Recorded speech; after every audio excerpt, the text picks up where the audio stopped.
All right, y'all. Jumping on here for a little bit. Oh, 6 in the building already. What's up, man? Just want to talk about some fights, some potential fights coming up, man, and just discuss some things going on right now in the fight game. So let's see, man. Sunday, not much went on this weekend. I caught a glimpse of the card. I got to go back and watch it. But yeah, real quick. Yeah, what did y'all think of UFC 293? I mean, it seemed like it turned out better than what I thought it was going to be, man. You had how many finishes on this card? I think let me see, the first card had like a couple first round finishes, right? Let me see. Yeah, the first card had a few finishes. The prelims started out nice with a couple of first round quick finishes, and then there was a couple. I think there was like another knockout or two, yeah.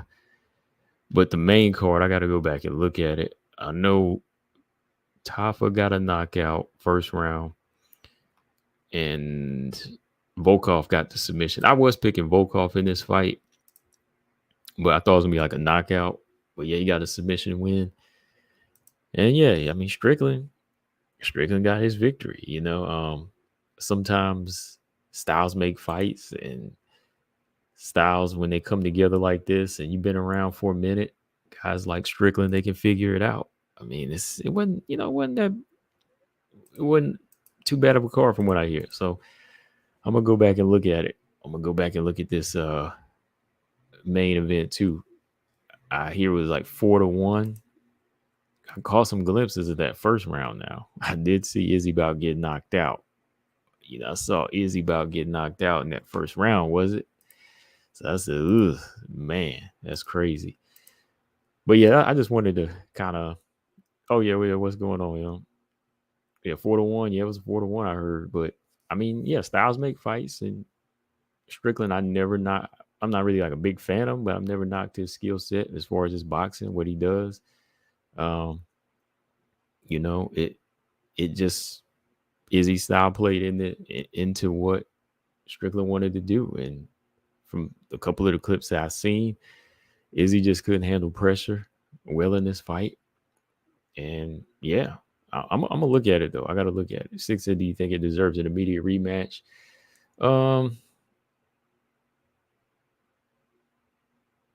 No, not really. I don't want to see it in an immediate rematch, really. Let me see the fight. Even if well, you know what? I didn't even see the fight, and I don't think it deserves an immediate rematch. Nah, I don't think so. I mean, 4-1 just seems like he struggled. And if we see somebody like Amanda not wanting to give Juliana Pena a third fight, I don't think in this situation it really deserves a rematch, because it seems like he beat him convincingly. You know, it's different like when Alex beat him. You know, when Alex beat him, he was, you know, a long reigning champion. And on top of that, you know, it was such devastating fashion where somebody wants to get back. But this fight here, you know, it seemed like from what I heard is he wasn't even like in it, which is no excuses. But if you ain't in it, you won't lose, right? So from what I'm hearing, it's just like he lost convincingly. No need. Yo, what's up, man? Marcus in the building too, Brian. Yeah, what I'm hearing, no, you know, nah. I'm gonna look at it though. Lolita said he needs to take a break. It was a beat down. Yeah, from what I heard, listening to Strickland say he was hitting him in the face and blood was just like pumping out of his face with each punch. I'm like, wow. So yeah, I'm gonna take a look at it later, you know, just to see how it turned out. But I mean, when a beating is like 4-1 like that, and the guy that isn't mentally in it, he don't deserve a rematch like that. You know, every time he gets beat, you deserve a rematch off of what? The first time, yeah. You know, even Robert Whitaker had to go back and earn his. So let's see if Izzy really wants it. See if he can earn it again. Go get it. Go get another fight. So what happens from here? Is Strickland going to fight? What's his name? Duplessis? Is he going to fight him next now? Is Strickland got that? Does Strickland keep it for more than one title defense? That's the question. Yeah, Lolita said it wasn't like when Alex beat Adesanya. Nah, not at all. Yeah, this is different. Six said no. Brian said no. Lolita said it was not even close. Six said I don't think so either, but Dana's saying it does. Just goes to show you the power of stars. Yeah. Yeah, Strickland might get Hamzat, Duplessis probably like, oh, Izzy did this on purpose to duck Duplessis. That might be the same. That might be the thing going around now. He said, I'd rather just give it up to Strickland and get thrashed by Duplessis. I'm just saying that's how people are probably thinking now. I was hoping Kai Francis was on this card, though. I did want to see him fight. Yeah, Cape had a good fight, I heard. I got to go back and look. Got to go back and look at that fight. Australia, what's up?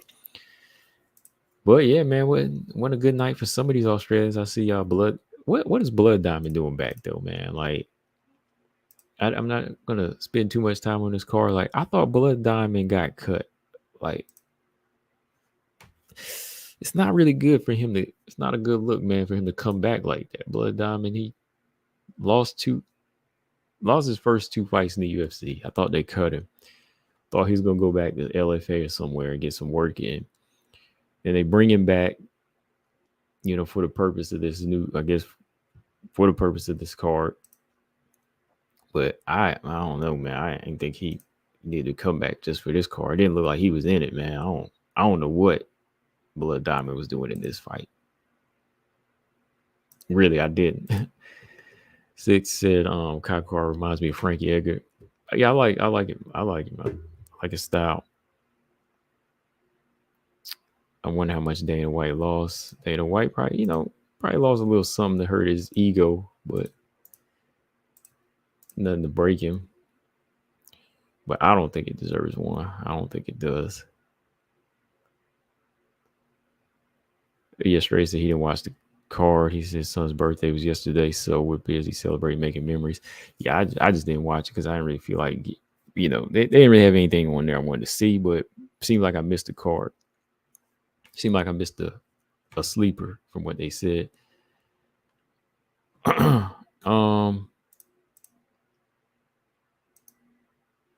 Let me see. Yeah, so let's talk a little bit about what we got going on in WMA a little bit. I just wanted to talk about this Bueno Silva situation. This girl is trying to get her title shot. I want to talk about that. Grasso Shevchenko is in 6 more days, right? And let's talk some Zhang Weili a little bit, man. Let's talk about her improvements. I mean, never go wrong with talking about some Zhang for WMMA. I mean, whether it's her or Valentina, to me, I mean, they're good for the sport. But man, like, I get some weird fans. I get some weird. I don't know who's weirder, man. I'm telling you, every time I think a Weili fan is weird, a Rose fan tops him. But then a Rose fan gets topped by a Weili fan. Like, yo, weird, man. Like, now we got Weili fans. No. We got Weili haters. So I don't know if they're particular Rose fans, but we got Weili haters now saying that Zhang Weili's improvements weren't good and Lemos was a competitive fight. I'm not even in it. I'm like I said, I'm not even entertaining it like that. But I'm just saying, like, do people really believe that, man? Like, it's like a whole. Brian said, it's like a whole family of them, man. Like, I mean, it's probably one person, Brian, which I think it is. It's just like weird, man. Like, come on, like, come with something real. Like, at least if I disagree with Brian or if I disagree with BJ, they give me their points. Like, don't give me no Chael Sonnen talking points. Don't give me no Chael Sonnen talking points. Give me your own talking points. Because you ain't. I mean, I can see why you don't give me your talking points because you don't make no sense. I mean, to say Lemos was competitive against Weili is nuts. I mean, for real. Think about it. Because just because somebody is in a fight, my head could be on swole, I could be bleeding, just staying in the fight for 5 rounds. That don't mean I'm competitive. That just means I'm crazy or tough. Take your pick. You know what I mean? Take your pick. I just don't know when to quit. Either my corners, too selfish themselves to stop me, or I'm too prideful to stop myself. But being competitive and being, tough in a fight, 2 different things to me. And Lemos, I picked her to win 100%. 100%, I picked her to win. She was not competitive in this fight. I would have almost wanted to give her around 4, but even then, like, when I look at it again and again, I'm like, I don't think so, man. Like, maybe. But every time she wanted to try something, she gets shut down. Lolita said, can't hear you. I'm right here. Y'all can still hear me, right? Y'all can hear me, right? Yeah, I can hear me. I'm checking my phone. Yeah, I can hear me. Straight said, I gotta wonder how many are Rose and Pat Barry's burner accounts. But that's crazy though. If they are burner accounts, and y'all know the fight game, can't y'all come with something better? Because I ain't going nowhere. Somebody talking about, oh, Chael got 1 million followers. I don't care how many followers he got. We got people following millions of people in the world. That don't mean you right. You know what I mean? Like, we got people leading people straight to hell. You know what I mean? They tell them everything they tell them everything is right. They lead them straight on to destruction. Down that path, you know what I mean? And you like, oh, it sounded right. Everybody listen to them. Just because a majority say something don't mean it's right. I'm just saying. I mean, when Chael say Rose was winning a fight, or Chael say something about Lemos being competitive, that don't mean he right. That dude got an agenda. He got to build his channel up. He got to build his. He got to keep stocking his shock valueness. See, I ain't no shock value. I'm just somebody coming on here to talk and give you some truth. And what I see, you know what I mean? That's all I see. I mean, you can agree or disagree, but don't cry. Don't cry on 15 other accounts. I'm just saying, like, it's so weird that some people let's imagine for 1 second that 15 or 20 people that do comment Weili versus Lemos was competitive. Let's just pretend for a minute. Like, show me where Lemos was competitive. Like I said, I know it probably ain't. It's probably just one person for real. But let's pretend it's 20 people that really feel like Weili Lemos was competitive. Tell me where. That's what I need to know. Like, can anybody in this chat tell me where the fight was competitive?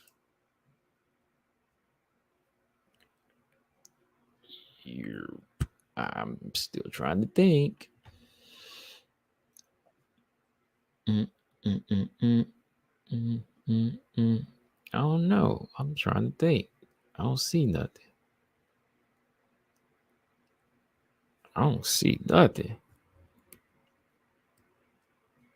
And when you say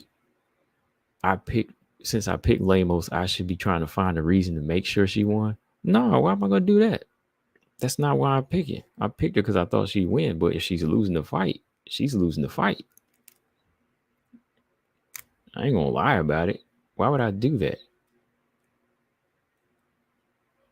I mean, that'll shut you down right there. I mean, just because I picked Lemos doesn't mean I have to reach and try to fit a narrative to make sure she won a fight, right? If Lemos got beat down, I'm going to tell the truth. Because she lost. She had nothing that could win or make it competitive. She had nothing in that situation. She had something. She just didn't know how to execute it. Let me put it that way. All right. She had plenty of things to use. She just couldn't execute. Same as, like I say, Andrea Lee. Andrea Lee has a lot to win fights. Not a big Andrea Lee fan, but Andrea Lee has a lot of good tools to win fights, but just don't use them all. I mean, it's evident in the record. So why would I lie about that? Kill Quest, what's up? He said, being a hater and slandering really isn't cute at all. It's actually a demonic characteristic. By the way, I love Weili and Grasso. Gonna miss Nunes. She had a great career. Yeah, I didn't want to take it there, Kill, but yeah, I get that vibe too, because it's like, why would I want to go with what the majority says just because somebody's popular? Like, popular people are wrong all the time. Popular people always have an agenda to lead people to destruction and just lead people to the wrong way, And that's how it is in the fight game. When you have a lot of yes men, people start getting knocked out and beat up. Why? Because nobody's telling them the truth. So if I lie and say Lemos was competitive, that means I'm telling her that she was partially doing something right, but she did a lot wrong in that fight. She had a lot of good things to use, but she didn't have anything to really to put it together, like, mentally. And I think she knows that. That's what I'm just saying. Like, you watch the fight, that's what's going to happen. That's what's going to happen when she watches. She's going to say, oh man, I did this, I did that wrong. Wow. So I would, you're not making a strong argument when you say, because he has 1 million subs and I have 3,000, he's right. You know what I mean? That don't make things right. That don't make things right at all. And I just wanted to say that because, some people want me to reply, not, argue with somebody, but just reply in a way where, show you I'm standing on my ground, Nah. Well, shout out to Coach. Not like, I think Lemos did have the skills going into the fight. Like, I think she did have the skills going in there. And she still has some things that can work, but there has to be some refinery in there. There has to be to be some refinery. There has to be some things where you have to tighten up on your game to make certain things work. And like she just didn't use them in that fight. Like, and it would be the same in the second fight until you get your IQ tight, you know, and start to really use what you know, go for what you know. Then maybe you could get a victory. But nah, man, not competitive at all. But yeah, that's what I was saying. Like Weili, you want to push it that hard to say, Weili's um wrestling was not good, or she wasn't good at all, like she hadn't improved. Well, in my eyes, she has, because she shut down Lemos.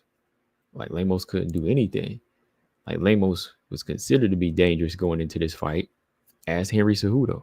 And that's the thing, like Henry Cejudo, like sometimes he be talking crazy, but I don't know, man. Like between Henry and Ketchel, at least Henry Cejudo, he'll when it comes to technical skills and like truth, Henry Cejudo, he gonna speak some truth, man. Like, cause he been hitting some nails. Some of the things I be saying, I agree with, because I said it. You know what I mean? Like some of the things that Henry Cejudo said, they're very close to what I be saying about Mackenzie Dern, or like Weili. He's one of the ones that said Amanda Lemos was dangerous. When Weili was going to take it, he was like, I think I want to fight Rose third time. Lemos is dangerous. So he's seen something in her. But along the way, Lemos, well, not Lemos, but Weili took that time, 6-7 months to really get sharp and get better as a fighter and just improve to the point where the power wasn't as much of a danger as we thought it was going to be, So I thought, like what she was doing really, really worked. It wasn't like boring wrestling. Weili's not a boring wrestler at all. Like, she didn't lay and pray at all. Like, she was in full control. Landing good punches, good ground and pound. It was a mixture in there, So that's what I'm saying. Like, just because if you like Rose, don't dump on Weili. But if you like Weili, don't dump on Rose. That's kind of how I see it. Like, come on, y'all. Like, what's wrong with y'all? That's why I like fight fans. BJ, he's a fight fan. I know Brian, he's a fight fan. Stray, he's a fight fan. I have my fighters I'm fans of, but like when you're just like a pure fan of a fighter, you talk crazy. You leave no room for truth or honesty, man. Y'all are just nuts. Really nuts. That's why I ain't stopping. Like every time I got something on my mind out here and I see something, man, I'm gonna drop this video. I'm dropping another one. I got another video to drop, man, because Rose, man, same thing with her. I was listening to the Manon situation, and I'm just like, how you gonna say you went over to Manon and shook her hand? Manon shook your hand at the end of the fight. She said, good fight. She shook your hand, ain't nothing to be salty about. It's all good. Like, and like I said, I still think the same thing, man. Like, even if you had both hands, I still think you would have lost the fight because Manon was that good enough to beat her. I still think it would have been a decision, but I think, she would have still lost the fight. She still would have lost the fight. Yeah, I stand by it. I still stand by that. But man, like, yeah, the arguments just don't make sense, especially when you talk going back to Weili again. Like, Weili has improved to a point where you can say, man, like, she's a dangerous fighter. She doesn't look like she did in her last few fights, and she looks more confident than she has in the past. Same thing when I see Rose, I'll be like, Rose got a good skill set. She well rounded. I'm gonna tell you the truth, but when you go up to 125, it's a different animal. It's a different animal when you go up there. It's not gonna be the same. And jumping off, taking on Manon just because she's she called you out wasn't a wise decision on your part, because just because she's a striker, quote unquote striker, don't mean that you're gonna be able to handle the power. I said the process starts at the bottom. And of course, hey, I'm basing that off the L. I'm basing it off the L. So I don't know why people get mad at that. I base stuff off of facts, man. I'm basing it off of the resume and what happened in actual fights. Not because I like or hate a fighter. I base it off of the facts, I base it off of what happened and what I'm taking in. I don't care if Chael Sonnen was a long time fighter. I mean, he don't even watch WMMA like that. And like I said, once you want to fit a narrative to continue to push your controversial topics, there might be some truth in there, but there's going to be a lot of half truth. There's going to be a lot of half truth when you got somebody that just wants to push a certain narrative. Like I said, I don't do it for money. I don't do this for money. Why else would I do it? I don't do it for controversy. But I would love if there was there's never gonna be a person that there's never gonna be one of these people that actually want to talk about it, because they never even have a face. Like, weird names and no faces. Like, let's have a conversation, just like BJ come on, but nobody ever jumps on, so it's weird.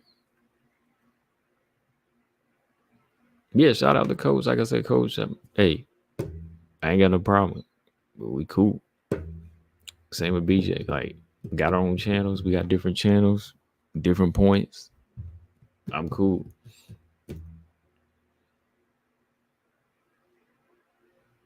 Because I like the fight game. But yeah, I'm gonna have some fun too, though. Especially whenever, especially when it comes to the big fights. Whenever Weili fight come along, and people don't want to, people don't want that real take. Boy, people get mad. That's what I'm saying. People get mad when I say Carla had good wrestling. I'm like, yeah, Carla had good wrestling. Carla's a good fighter. Carla's got a good resume. But to make Weili look good, you want to bash Carla. I'm like, don't do that. To make your fighter look good, don't bash another fighter. Stop being stop being a simp. Stop being a baby. And I think all the channels agree on that. I know Coach, he agree on that too. I know Coach, he agrees on that. BJ, he agree on that. Like, don't make your fighter look good by bashing another fighter. I mean, we're gonna have our fun. They're fighters I'm not really fans of, but the skills are gonna do the talking. Yeah, Robot Chicken says Cejudo holds more weight than Sonnen. Yeah, that's what I'm saying. Like, Cejudo, he went on Cejudo's channel, when he get to talking the fight game, he make a lot of sense. Cejudo makes a lot of sense. Like, when he's in there telling these fighters what to do, even his picks. I mean, he did pick Grasso. He stuck it out with Grasso.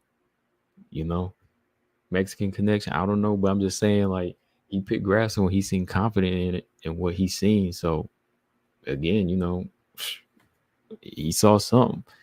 So with that, I mean, he got some legit talking points. Like, there's a difference between being a fighter and being a trainer. To me, like, I think trainers had to be fighters, but to me, I think that you do have to look at it in a different perspective. It has to be looked at in a different perspective.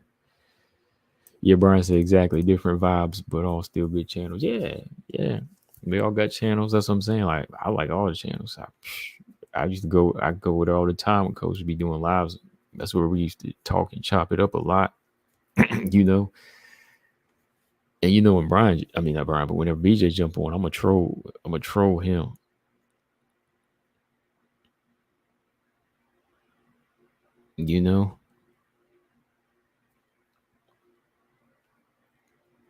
Oh man, this belt.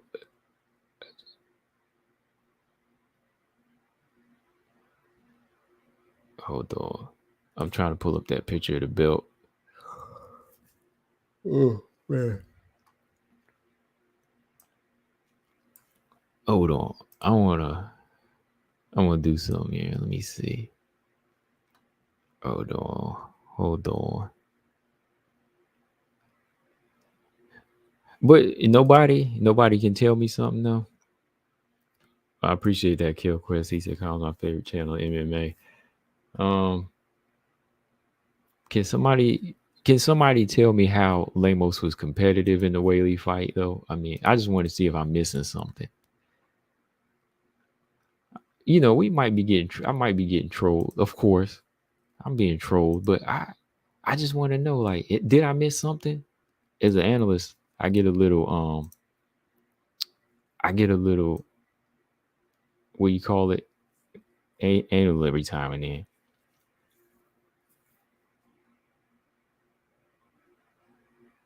I'm trying to think.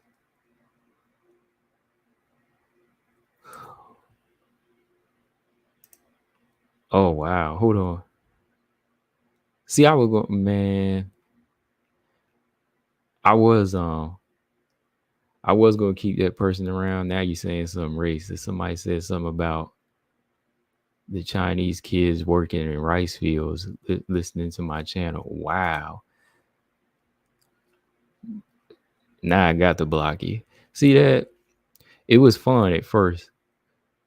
Cause see somebody, okay, see you can talk about me, but now you want to be racist. See, he said, "Don't worry, my boxer's opinion and knowledge of WMA still good enough for Chinese kids working in rice fields listening to my channel." Wow, man, why you gotta talk about Chinese people like that? That is why you gotta be racist, man. Wow, man. And your name don't sound Pepino Loco. I mean, but a name like that, I mean, see, let me stop. See, let me stop because you about to. I'm just saying, man, like, you ain't got to be racist. Like, see, I'll keep you around because if you talk about me, that's fine. Or if you want to question what I know because you don't know me, but now you want to talk about like Chinese kids and rice fields and be racist like that. Yeah, now I'll block you. See, it was okay. You could have stayed before. Like, you could call me names. You could talk about what I know, my knowledge. Like, you could tell me I don't know anything about MMA. You could tell me I don't know nothing about Weili or Rose. You can do that all day, but now you want to be racist. There was another girl that did that too. She was like a Rose fan. She started saying racist stuff about Weili. I was like, dang. Let me block him now. Like, I usually keep him around. I usually keep people around just because I leave the comments because I like people to see how weird they are. But now you're being offensive to other people, even kids that I can't do that. Hold on. Let me see. Hold on. I bet you it's a girl too, because you calling me baby too.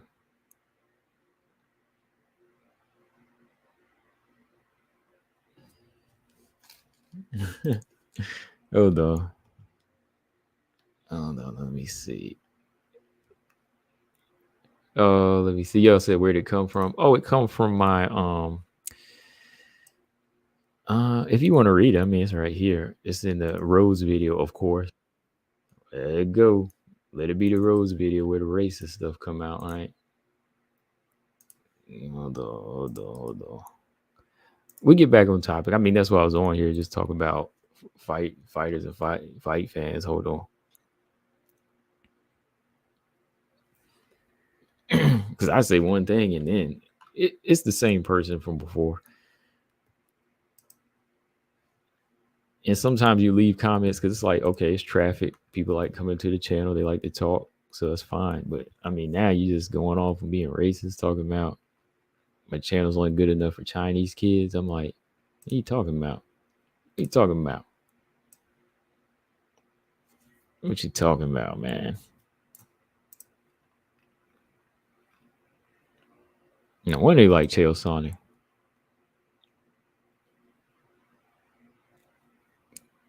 Hold on.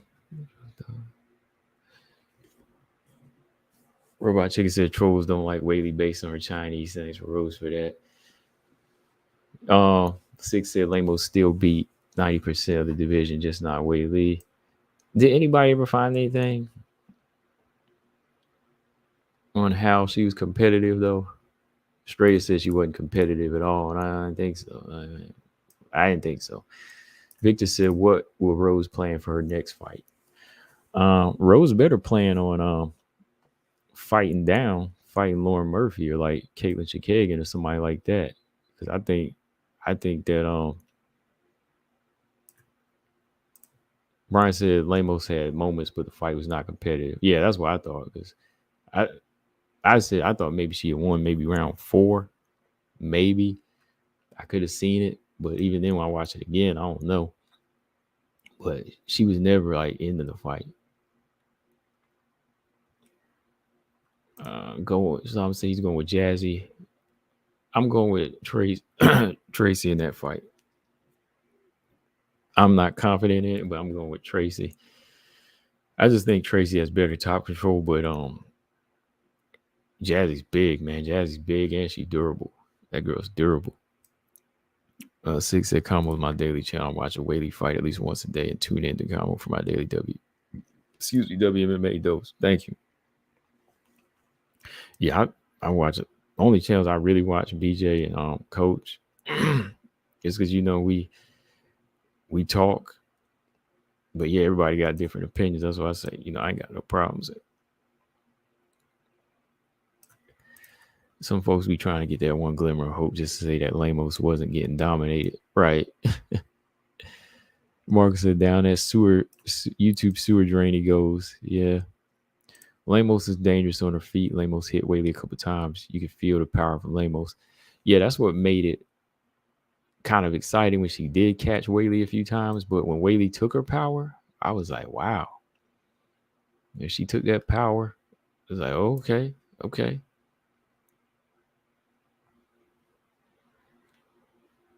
Yeah, Weili was getting tagged up by Lamos, but the only problem was that those punches only had no effect. Yeah, they didn't.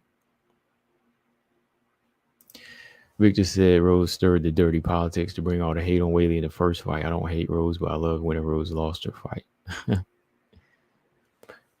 Yeah, I kind of sense that,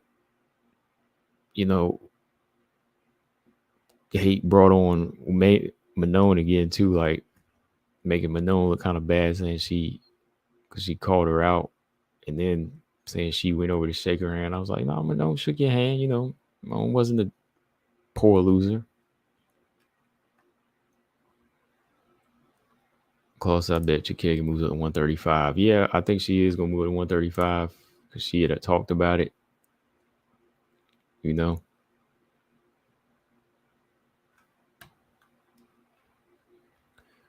Although, let's see.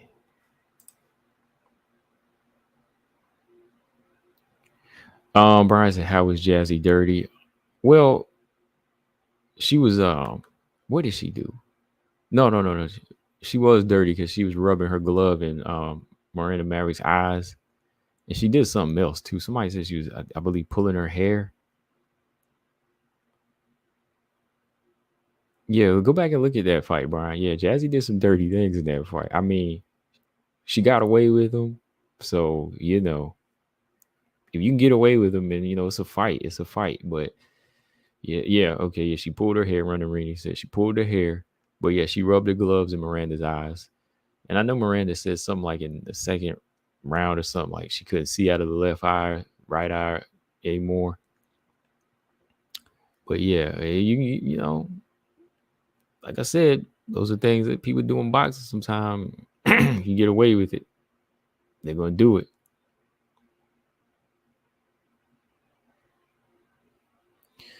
Yeah, I can see that, 6. I can definitely see that. Something you don't see on camera. Oh, yeah, I can see that.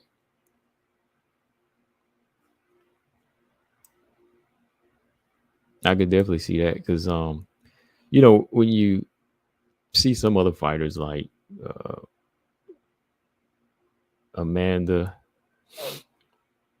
Julianne, I mean, Julianne is tough. You know, she's just a tough fighter, but I don't really get that dark soul vibe out of her.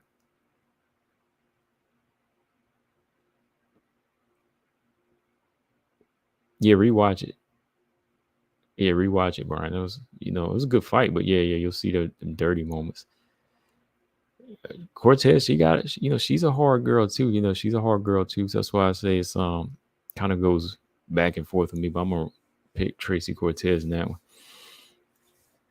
No, Australia. That was it was Miranda. No, Priscilla Cachoeira tried to pull her bra down. That's what you think in Australia.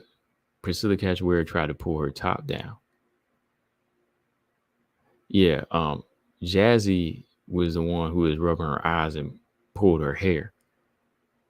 So Miranda was in two fights where girls got dirty on her, you know. And yeah, Jillian tried to poke. No, Priscilla Cachoeira tried to poke Jillian's eyes. So yeah, yeah. Marcus said it too. That was Priscilla Cachoeira. Eileen Perez. Eileen Perez did some dirty stuff. I can't remember last time she fought.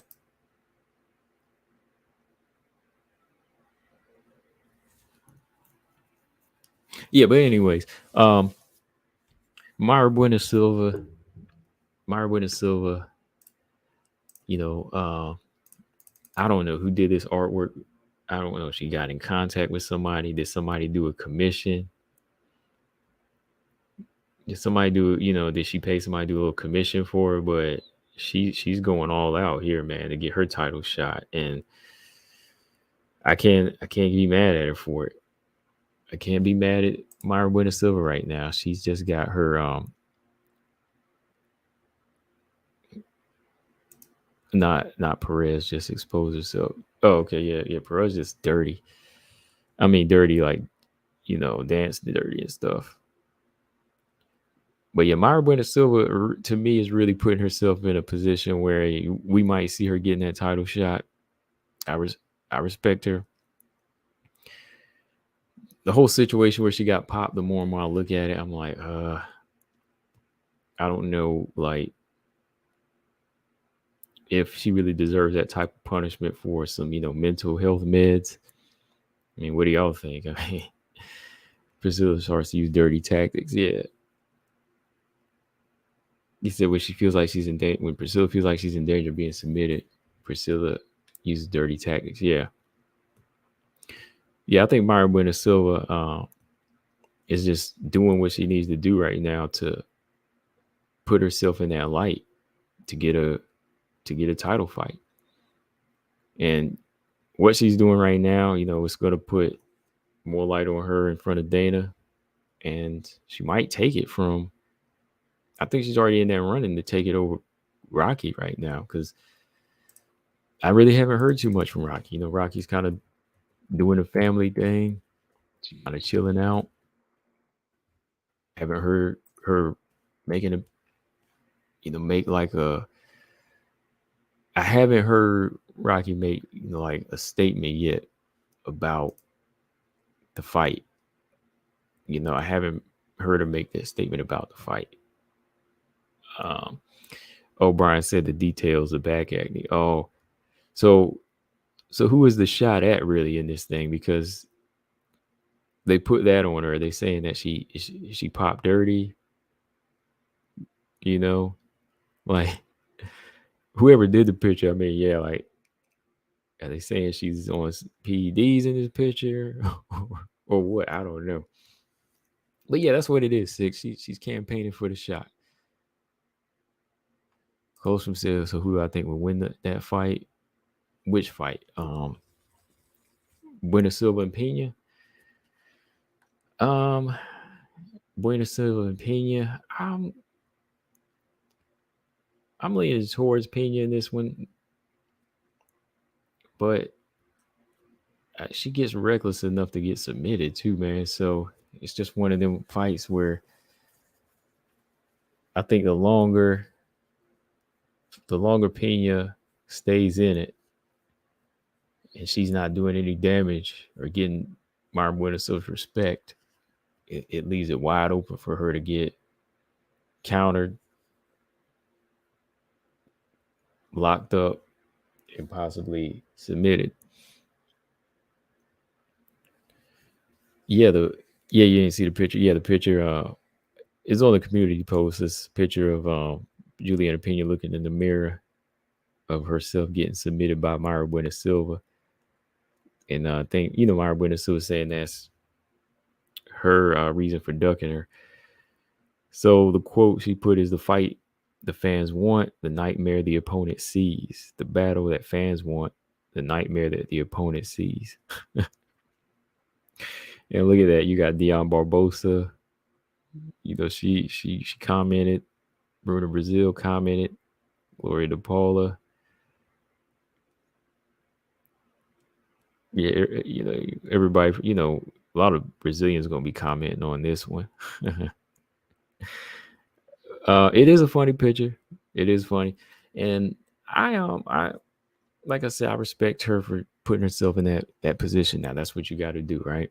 In the division that's kind of boring, you got to make yourself seen, because we talk about 135 over here a lot as far as being, what do y'all call it? The Phantomweight division. People calling it, the Ghost Town division, the Phantomweight division, and it needs some life right now. And I think Bueno Silva is bringing that life. Sure, her win streak isn't like the most impressive, but it is in the fashion that she's finishing girls, similar to like Ronda did, Now, I'm not saying she's Ronda Rousey. Now, I'm just saying, like, she's going on this little win streak right now, submitting people, and it's giving people some type of, just reminiscent of the way 135 used to be. Got a trash talker that's finishing girls. But what happens when she steps it up with competition? And then, she can say, I choked out Holly Holm, but now she's got more controversy behind her about getting popped. And then you're going to have a lot of people that are on her side because of why she popped, because it was, for mental health, right?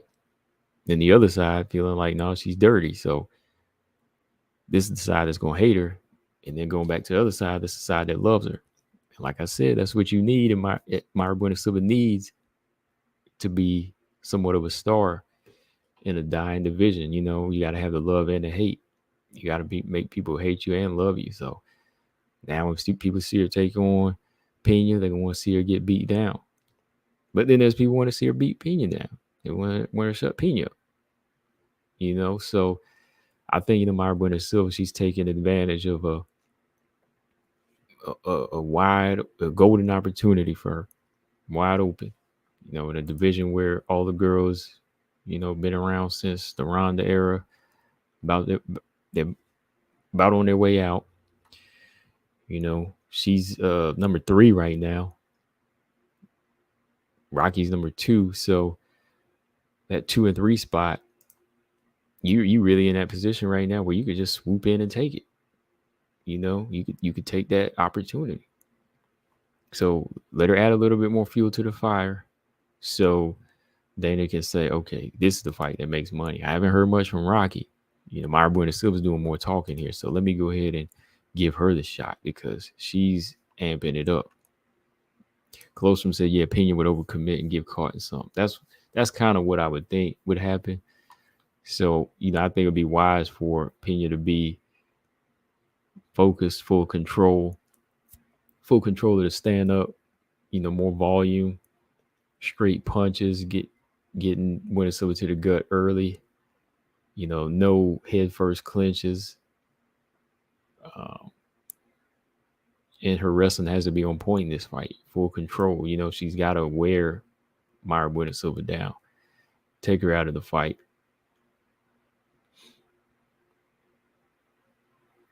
Okay, Stray said, guys, just a heads up, we have Dana White's Contender Series, Polostri and Auas.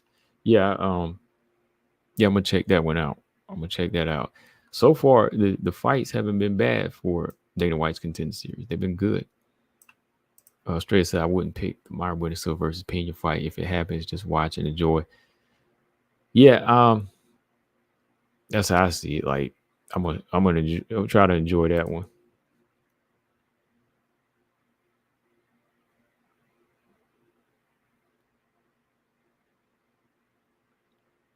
Dana gonna be pissed at that hitting the fan. They hit the fan in the stomach or something. Kill Quest said whoever wins the bantamweight title is definitely defending it at UFC 300.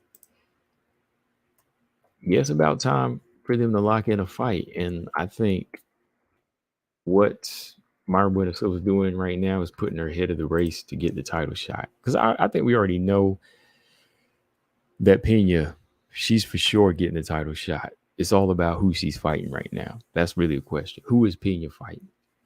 Because I don't see them making Rocky Bueno Silva. I think since she is the number one contender now, and she didn't get a rubber match with Nunes, it's all about who she's fighting.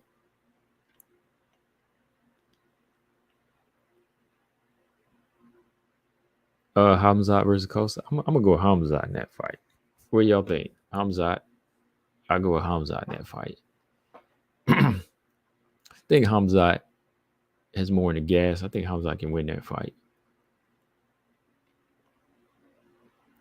Stray said women should stay home making babies, cleaning and cooking and nothing else. But him and Khabib got something in common then, right? Bueno Silva over Pena all day. Okay. Robot Chicken said he got Bueno Silva over Pena.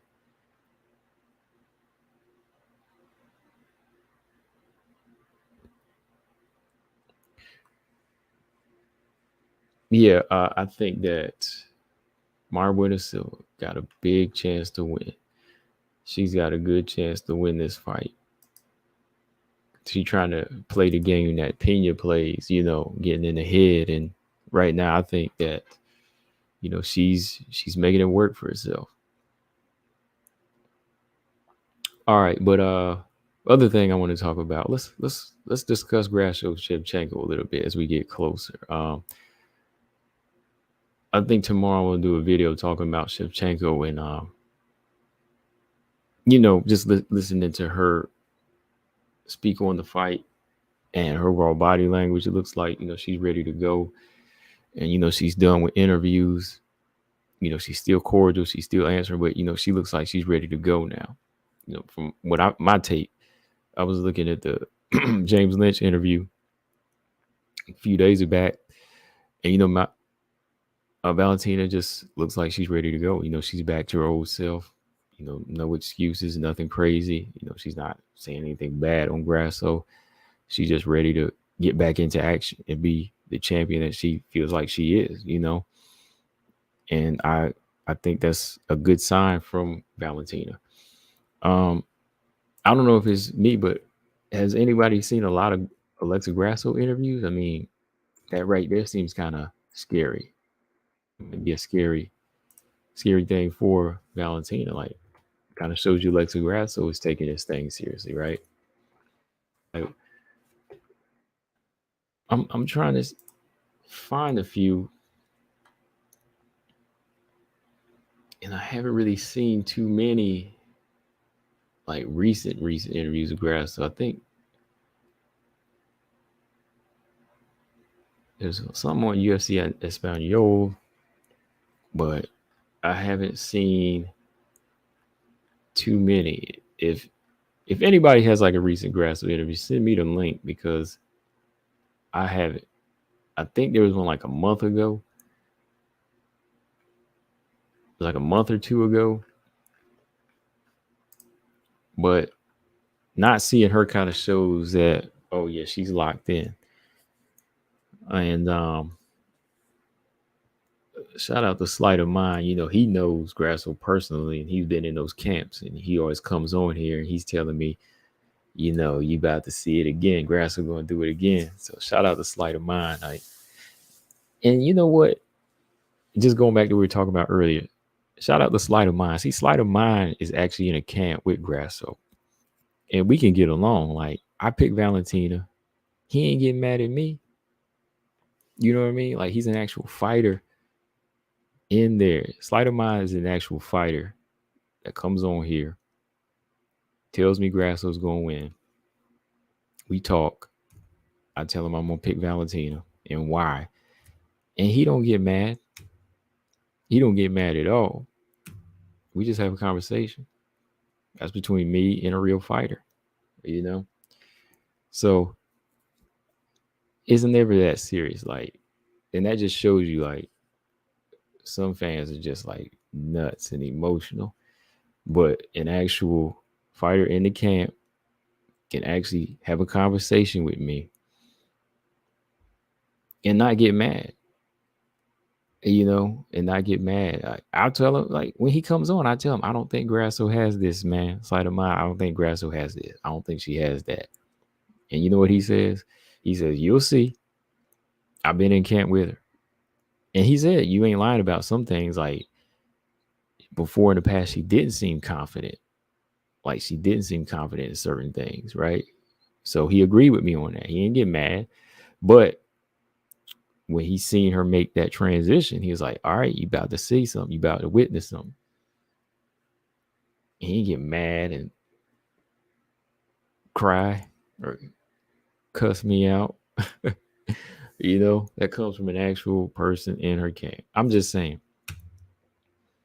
So again, yeah, with Grasso locked in,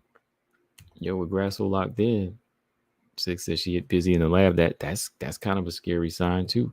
You know, I know Valentina's out there a little bit more because people want to see the long time champ, want to see how she's doing, where she's at mentally, and what's been going on with her, what changes are being made. Which, you know, she's not gonna let those secrets out right now.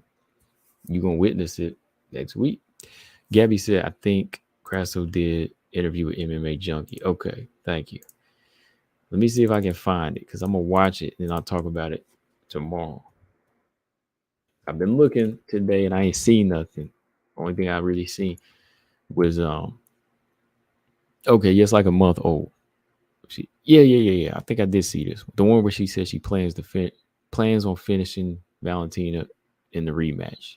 I think I did talk about this in the video because she seems, like I said, she seems like she's a little bit more aware of what Valentina's doing now, and she's broken that ice now. You know, she's broken that ice where you have to over respect Valentina. You know, Ernest said Valentina will get outboxed into retirement by Grasso. Grasso will box up Valentina into retirement. EQ, yes, it stands for equal, said, did Adesanya just have one night off, or was Strickland that much better? I think Styles, man. I think Strickland's style just I think his style kind of threw Izzy off a rhythm. Cause like I think if Izzy was fighting somebody a little bit more like one-dimensional, he could have had his way with him. But I think when Strickland actually brought this type of pressure style on him, and again, I gotta look at more than the clips I've seen. But from Izzy's movement, he just didn't seem like he could catch the rhythm. Some people say he didn't seem like himself, but it seemed like he just had problems like trying to commit to somebody that was putting pressure on. Like he didn't want to get hit anymore after getting hurt in that first round. Oh, BJ, what's up? He said, y'all wish Myron Bueno Silva beats Pena. Pena dogs. Yeah, Robot Chicken said he wasn't mad because I picked. Yeah, you shouldn't be. Yeah, I'm just yeah, like, yeah, you know, we all have our picks.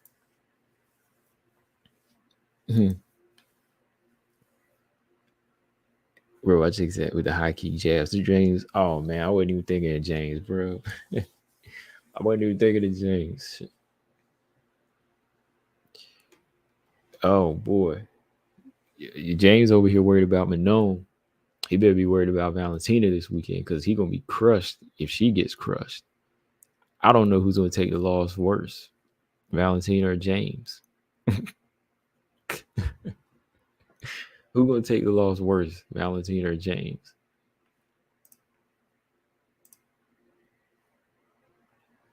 Who gonna take that loss worse? Oh man, hold on. Mm-mm-mm-mm-mm.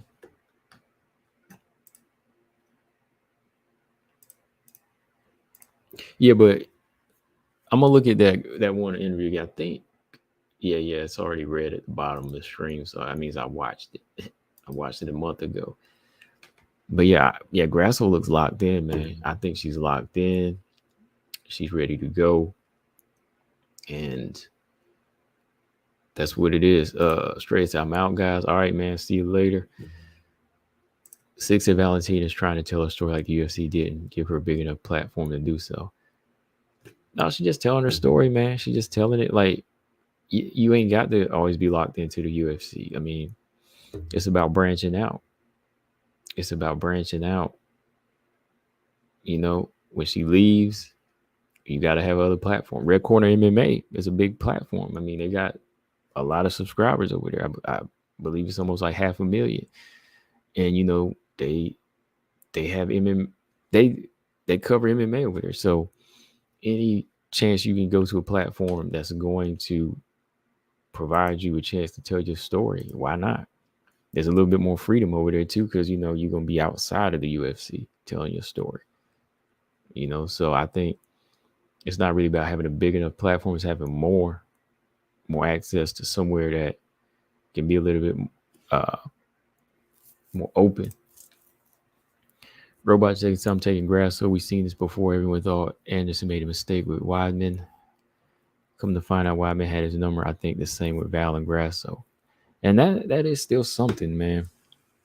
That is still something. That's still something to consider, man. I still think Valentina has the high IQ to go in there and overcome uncomfortable situations, you know, adversity. But off of what we've seen, off of the fight, it could be a number situation too, because there was moments where Valentina did look a little not flustered or anything, but just like not in complete control, you know, not in complete control like we've seen her in the past. And I think that's going to be another. Hold on. Trying to do something.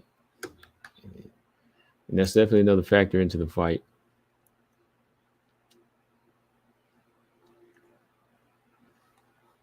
Robot Chicken said you made good points why you picked Lamos. You didn't just do it just to be spiteful. You only pick who you feel wins. No bias. Right. I just, yeah, like I said, if I put myself in the fighter's corner and I think they have something, put myself in the fighter's corner, both fighters really, I think that there was a certain thing that she had that could have won. You know, same like with the Manon Rose fight. Like, you ask me and tell you, okay, if this person does this, they can win. If they do this, they can win. You know, and then the pick is just like to top it off, really. Like, deep down, we know, like I said, deep down, I know Lemos could go in there and thrash her. You know, that's still a possibility. Like, if I like Weili, or if I whether or not I liked her, with a factor on how I picked the winner, basically. Or I won't deny them their strengths either, is what I'm saying. Donna Moore said met Weili in Vegas a couple years ago, seemed sweet as could be. Yeah, I believe it. I mean, you know, she definitely seemed like somebody you approach. You know, she gonna be cool with the fans because, you know, they're the ones that keep them going. You know, okay, she met her in Vegas. That's all right. I'd be like, man, like, what y'all talking about? Some people be like, oh, she's a bad fighter. Her and her people are bad.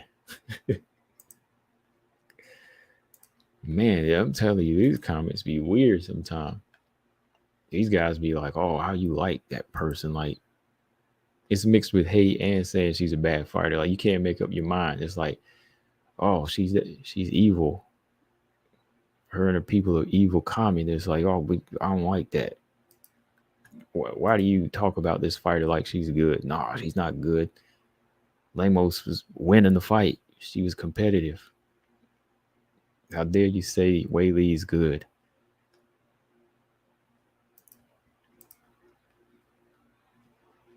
You better listen to Chael Sonnen. He's the one that knows everything.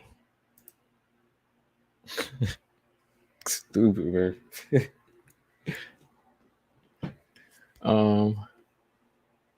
Let me see. I really was trying to find a Grasso interview, but I can't find the most recent one.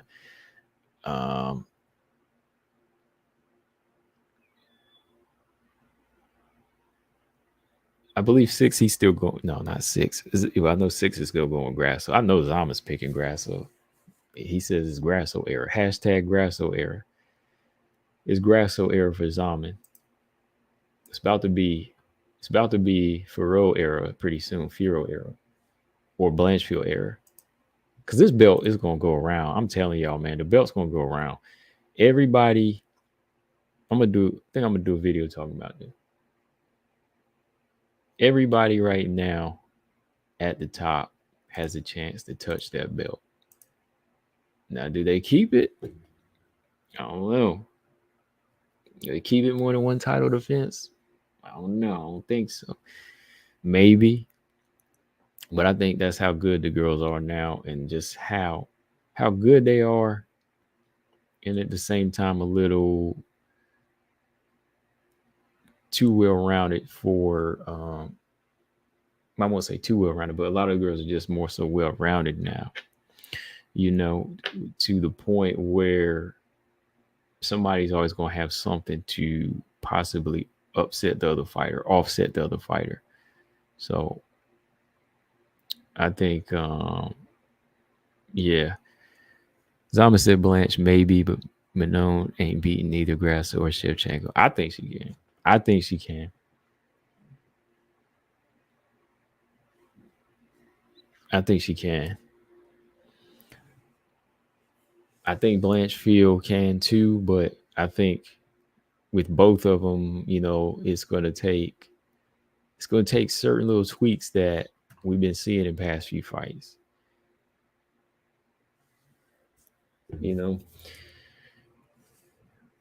If let's say this, if Blanchfield beats one of them, she beats one of them, then Manon was to get a shot. I think Manon would get the belt from Blanchfield. See? So that's why I say, right now, I think the belt goes around. Shevchenko might get it back.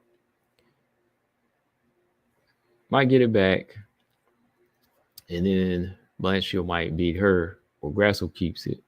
Blanchfield has the style to beat her, but then I think Manon has the style to beat Blanchfield. But then Manon might lose it if she fought Valentina or something, because I don't see Valentina quitting or retiring if she loses. She might move up, or she could give it one more go round. I don't know. Grasso submission in the second minute of the fourth round. Dang. That is specific. That is specific. And now you're gonna make her get head kicked by Valentina in the fourth round. You don't do that. Victor said everyone discredit Manon for not finishing Rose. Yeah, I don't know why. Again, it's the fans, it's the haters. I don't discredit her for it because, yeah, size, of course, we knew was going to be somewhat of a factor, but skill is going to be respected. I don't care how big you are. Skill is going to be respected in a fight. In specific styles will have you take a certain type of approach. Skills are going to be respected. Whether or not you felt Rose was going to be small, part of Manon's fight game plan was still to win the fight. The finish, I think, could have been there or was there, but I don't discredit because that's how I picked it going. I said she's going to win by a competitive decision because, again, you can't discredit it because a lot of people that are discredited are the same people that said Rose would win by a high margin or knockout.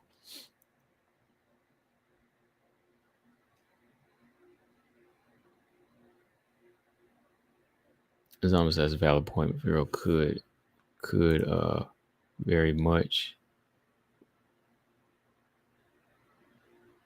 for Aaron. Okay.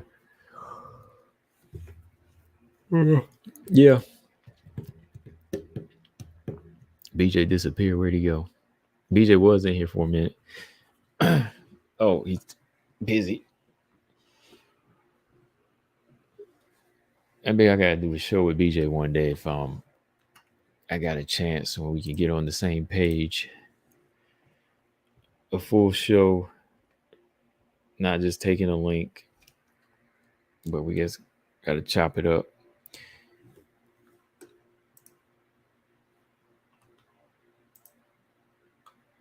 Robot Chicken said Victor, maybe because of the headbutt is why Manon didn't get the finish since we're using Rose's finger for more performance. It's only fair. I agree. I agree. I think it's only fair. Especially when you're coming off, a torn or ruptured ligament. I think it's fair. Ruptured ligament, and then you get headbutted in the next fight, because granted the blood is in your face, but it's still a lot of blood you're losing. So I just think that played a factor, right?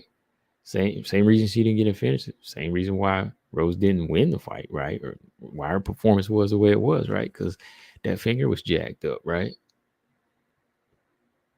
And it just makes sense. That's what I'm saying. Like,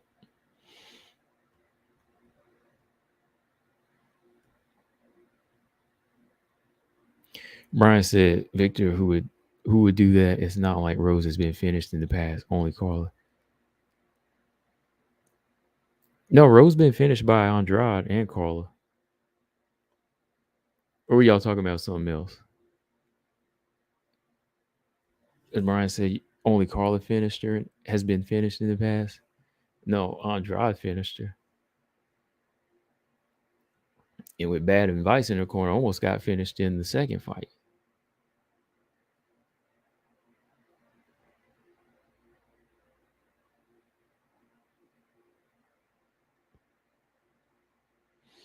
Zalman said Victor, Manon literally has no distance advantages on Rose, same reach.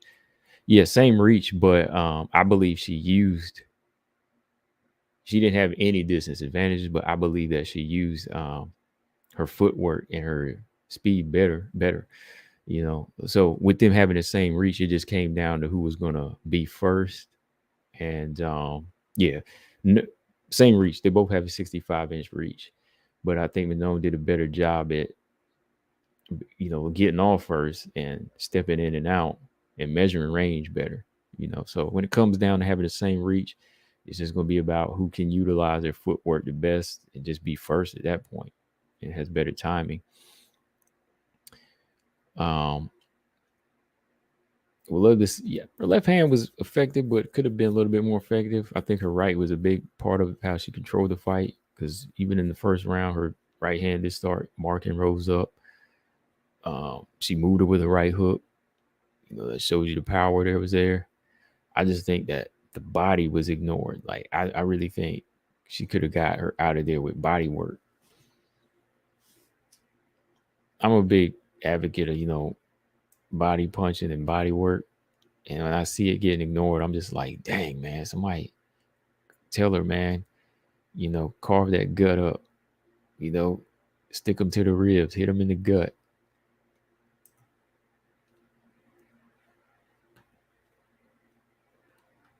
Kareem Spirit, what's going on, man? He said, how's the room? What's going on, man? What is up?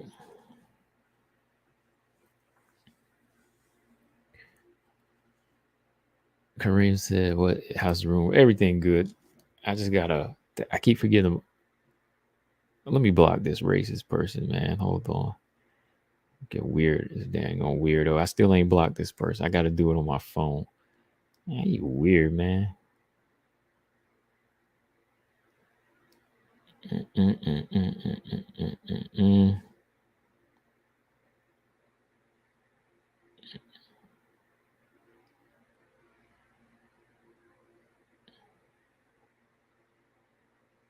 Hold on.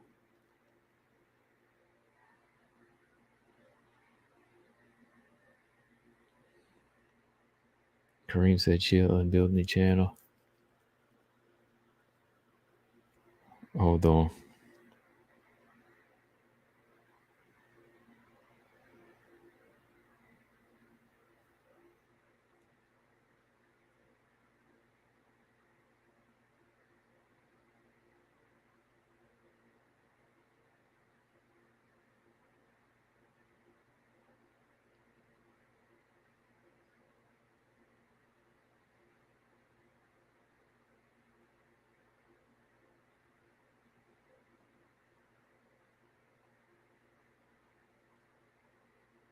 Oh, I was fixing something. Robot Chicken said, "What's up?" Saying the cut man was flirting with her. That could have stayed private. If I was a cut man, I wouldn't be comfortable working with Rose now. Who advised her to make this public? Cut man was flirting with her. See, that's too many details. Now, like from her, I'm like, cut man was flirting. I didn't. Where you hear that from? I don't. I don't even know what's wrong. So is that another distraction on why she lost the fight? Then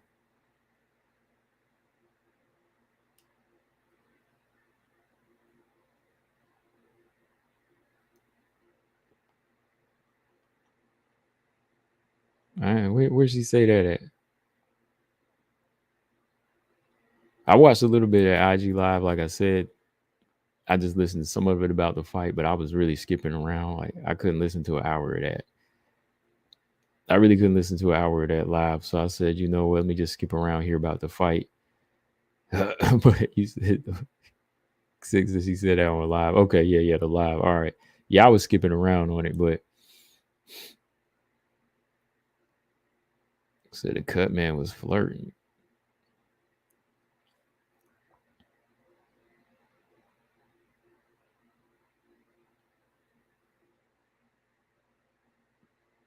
Victor said Renault never in trouble in the fight. I didn't think she would. I ain't seen no knockdowns. So he said knockdowns. I ain't seen no knockdown. I saw some slips. I ain't seen no knockdowns.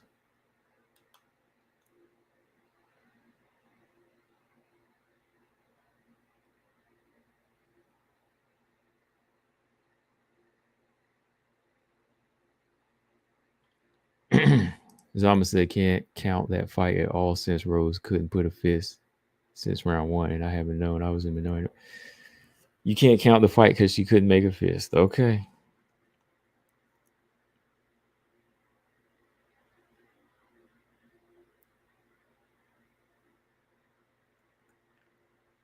You can make a fist with the other hand though, right? I think there you go.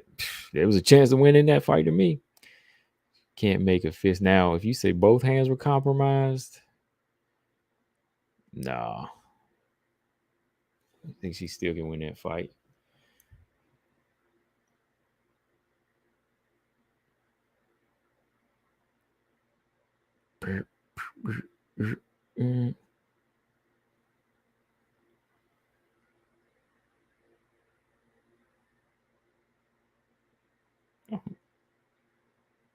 Hold on. Rose needs to get back to basics. Yeah, and stay mentally focused. Rose said that on her live, talking about Whitman not being in her corner, wrapping her hands and getting weird vibes from the French cutman. So all of that was factors on losing the fight. Then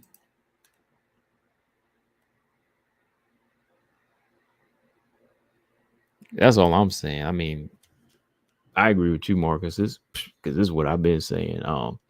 Rose's hand was compromised, but she still had three limbs to work with.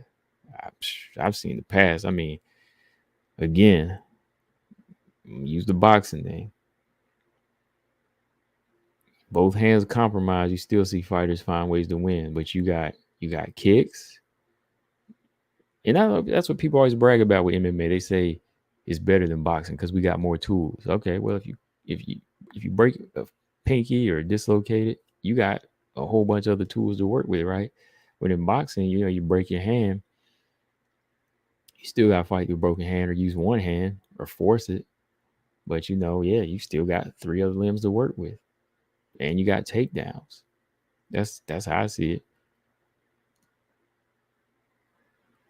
But yeah, I hear a lot of stuff from the vibe I was getting. I just six. I was listening to a little bit of it. I could just hear a lot of you know saltiness in there still, trying to make Rose kind of look like the bad fighter. No, trying to make Manon look like the bad guy to make people coddle her a little bit more. That's what I got, because again, it's like you try to make it seem like she talked about you, she ran from you. I thought that's not running. That's called keeping the range. Got blood dripping down your head. You got to move around.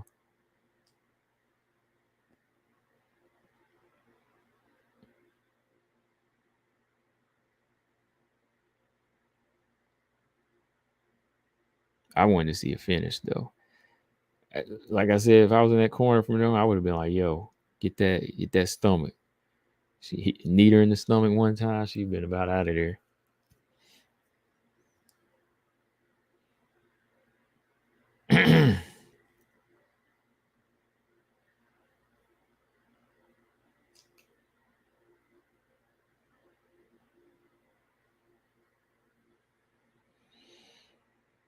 Yeah, it was fun for a little while, but when you hold on.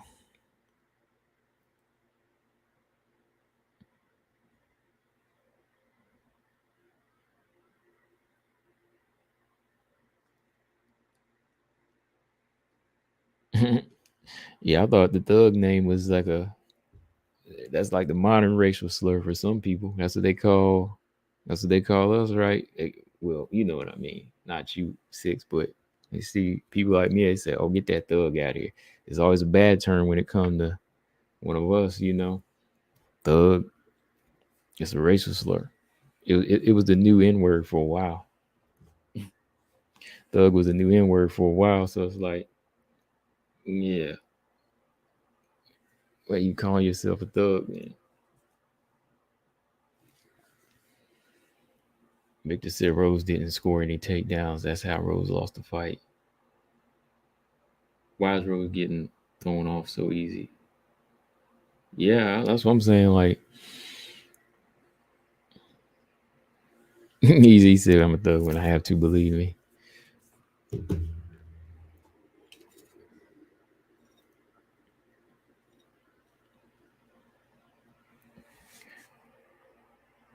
Okay, so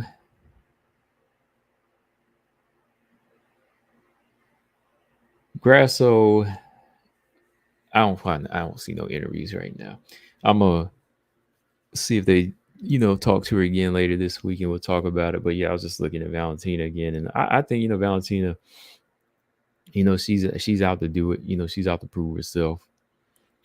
She's out to prove that she still is one of the best fighters, and I think it's to better herself on not getting too prideful, and you know tightening up each time, not making those little mistakes, because that one time you mess up, yeah, it hurts, but it's like, hey, I'm still a good fighter, but we all make mistakes. We all make mistakes. So from what I'm hearing, it seems like she's legit ready. And early look, man, I find it hard to pick against her again, man. Like, I don't want to be one of the ones that jump off the wagon, because I didn't pick Grasso the first time, and she proved me wrong. I mean, 100%. Can't say no fluke or anything about what Grasso did. She won the fight. Valentina was winning the fight, but Grasso finished it. She won the fight. She took the belt. We can't even argue that, right? That's what happened. And I'm not trying to make any other narrative or say, oh, if Valentina did this, that, it was her fight at this point. No, Grasso clearly won it. It's hers. But I still think that, Valentina has a good chance to come back from this thing. As long as she's not broken mentally. Easy, I picked Grasso the first time, but now I'm picking Val. What, bro? Come on. I'm gonna stick. I'm early on. I'm probably gonna stick it out with the bullet. I'm gonna stick it out with the bullet on this one because I think that to think that she fell off hard or she's just like deteriorating in front of our eyes, like, oh man, her reflexes are gone or she's old, is I think that's just so that's just like easy cop out for some people, on building their I hate Valentina agenda.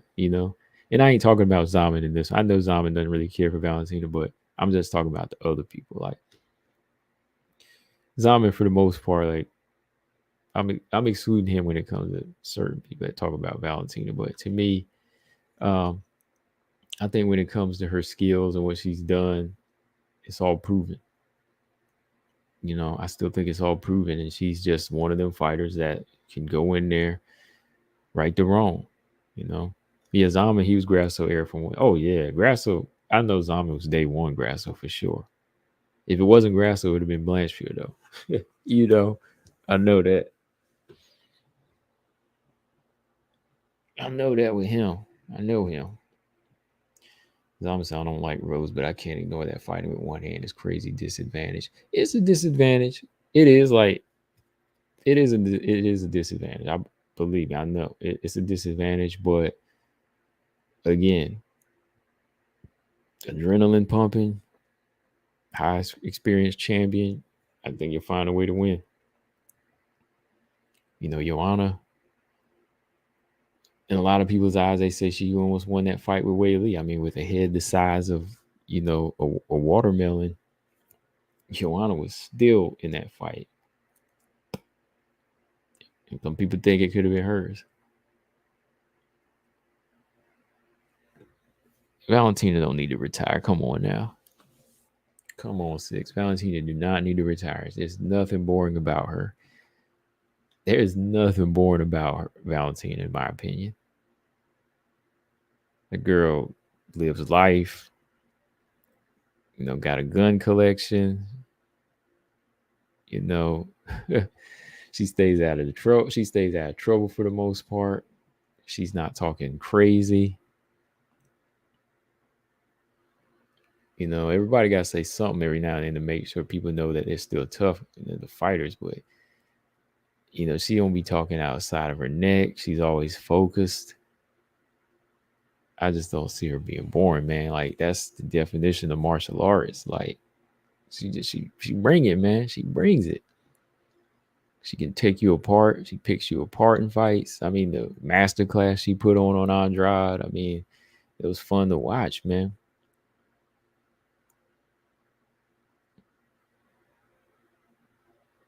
Kareem said, I still think Grasso's going to win. Okay. At least he's sticking with Grasso. Easy went from Grasso to Val. Now, oh, man, you going backwards, bro. Easy going backwards, man. The only reason I picked Grasso the first time is because I knew that type of style was a new look for Valentina. The reason I'll give you this, though, so easy. I started to. No, I won't even say I started to pick her because I wasn't going to. But when I saw Grasso walk into the cage, something told me for a split second, like Grasso was going to win that fight, and I was kind of like, should I rethink my pick here? Because something about Grasso's ring walk or cage walk looks like something is going to be absolute on her side. Like we're not leaving this fight without the belt. There was something about that walk from Grasso. Was like it was enough to make me rethink my pick for at least 10 seconds. When Grasso walked to the cage that night, like for 10 seconds, I said, man, am I picking right tonight? I was like, yeah, I am. It's Valentina. There was something in there. There was something in there. But yeah, the style thing was a big part of it too. Like, not like the usual Grasso, but how Grasso tweaked her style that particular night too. Like you you know, the Bullet doesn't really see that many girls with. She hasn't really seen too many girls with like great footwork and some good counterpunching abilities like that. Lauren Murphy, no, Chikagan's a boxer. She can move, but it's not as like economical. Like in it's not as like precision built as Alexa Grasso's was that night, or even like some of her past fights. Robot Chicken said, "Be with who you got, Val or Grasso." Kareem said he loves Val and Grasso. I want Val to be tested to her limit, see what she's got. Yeah, I do too. Like I wouldn't mind being a fight where they really have to go at it. Like if Val goes in there and stops her one punch, I won't be satisfied. Now if Val goes in there, hits her, and Grasso keeps coming, and they really have to go at it, I want to see that limit push. It's almost that Chikagan is slow. That's the main reason. Yeah, a little slower. Yeah, not as like I said, she'll throw volume, but a lot of that stuff Val can see coming.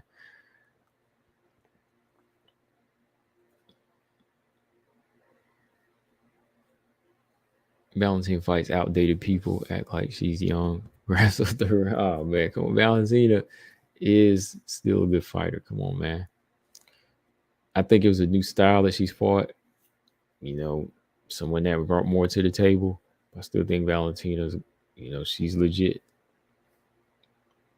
Brian said Valentina, I'm rooting for Grasso, but Valentina's too good and adjusting. Grasso's gonna have to come with something totally different in this fight.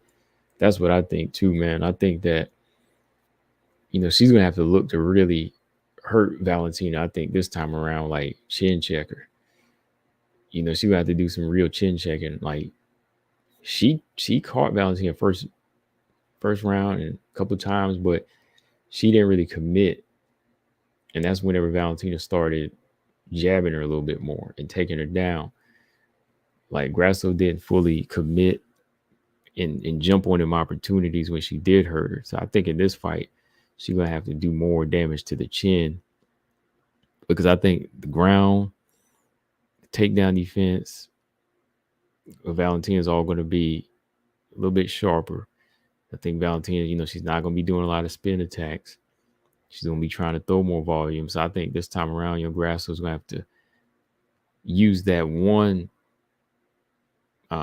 weapon that she had in the first few rounds where she was landing hard punches, I think Grasso got to, hit her clean multiple times this time and look for more of a knockout than a submission, because I don't think Valentina's going to fall for any of those submission attempts. So while she's, thinking about that, Grasso's got to, control that range, footwork, set them little traps again, and look to follow up more. Because I mean, you ain't never seen Valentina get eat punches like that. Like, I mean, Grasso was feeding her a couple of them punches. Like, imagine if she done that multiple times. So if she's looking for a finish, I think it'll have to be like a TKO or like one where she hurts Valentina against the cage, keeps hitting her on the, keeps on hitting her when she's down. Referee steps in.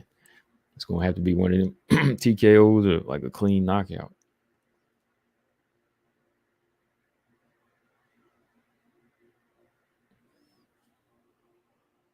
Easy said he kind of want to see Val get KO clean. I think that's gonna. I think to me that is gonna be the definitive. I think that'll have to be the more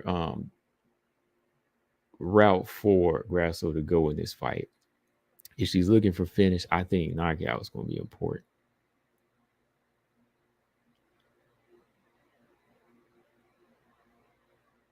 Six said Valentina would be good in my books if she drops that "I'm better than you" attitude. I think that just comes with the sport. You're supposed to kind of carry that attitude. You're supposed to kind of carry that attitude, especially in a competitive world. Nobody likes when somebody's timid.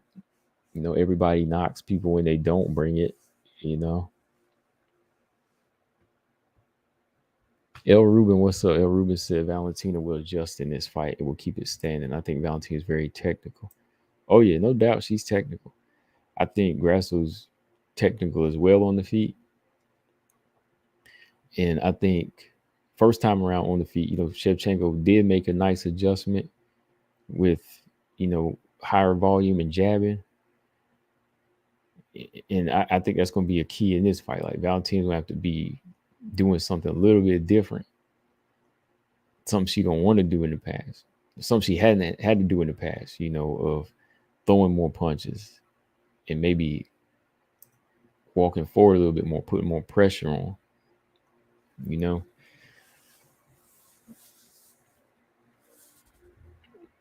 Grasso's younger and stronger. Yeah. The Santos fight was a big call because Santos, she was. Well, I've always said that. I always said Santos had a physical style that was going to give Valentina problems. Like that's why I had her in my triple threat. I said Tyler Santos is big like that, and big physical girls like that going to be a problem. So that too, man. If Grasso comes in, more muscle, still keeping the speed, building that physical strength up. She's been working with Lupi too. Lupi likes to wrestle, so she's gonna be getting in that work with Godinez. Girls that can transition on the ground and roll and move. She gonna be moving around, get more comfortable with that muscle mass that she put on. That's what I'm saying. Like Grasso did the right thing as far as her move up the flyweight. She ain't try to jump right up there and say, I'm gonna take on the number 5 or the number 3. Grasso filled her body out. So physical strength, I think, is still going to be, the physical strength in this fight it's not going to be like a wide difference like you would think so in the past when fighting the Bullet. Like Bullet used to control these girls because they just didn't really have, that. I don't think they had that confidence like they should have. Grasso filled out. She's working, and the people she's working with now, I think they're helping her really get that get that motion down with her body. She gets kind of as she got bigger for this division.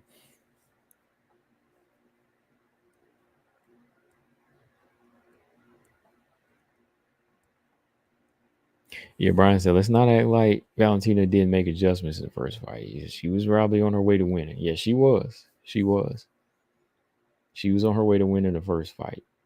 That's why I say in this one, to make it a definitive win, she's got the Grasso to me has to do something different, like a knockout. Like I don't think Grasso wins like a decision, like a points fight type of thing. I think Val knows enough to win on points by ground control time and jabbing and sticking kicks out and touching and getting that respect, with that stiff left hand and that right jab. But I think Grasso going to have to still get a finish. I think she's still going to have to do a finish where, Valentina, she has enough in her tool belt to win it on the ground, on the feet by decision, or even by finish for her. She still has a lot of options there. But, I think Grasso has to build off of some of the things she did in the first fight that she let go, like those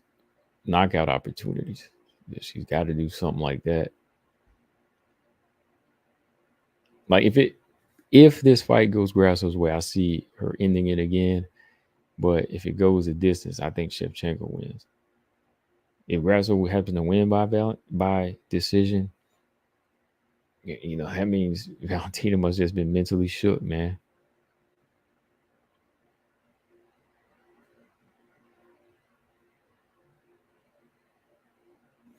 El Ruben said Valentina was sparring with a guy fighter in Thailand that was mimicking Grasso's fighting style for the rematch. Where you see that? Was it on Was it on live or was it on the documentary? I was looking at the documentary. I saw her, sparring with some the Thailand guys, but I didn't really notice the mimicking of Grasso. Maybe I gotta look back at it. Brian said, "Trust and believe not many people were happier than me when Grasso won, but being honest, it's hard to see her beating Valentina twice in a row. I hope I'm wrong. Truly hope I'm wrong. It is hard to see it. It is." Okay, El Ruben said yes. Okay, I'll go back and look at that part. That was a part, I think, her and Pavel, right? Where Pavel was like letting her spar like the last couple minutes of a round, I believe. I have to look at that. I have to really look at that.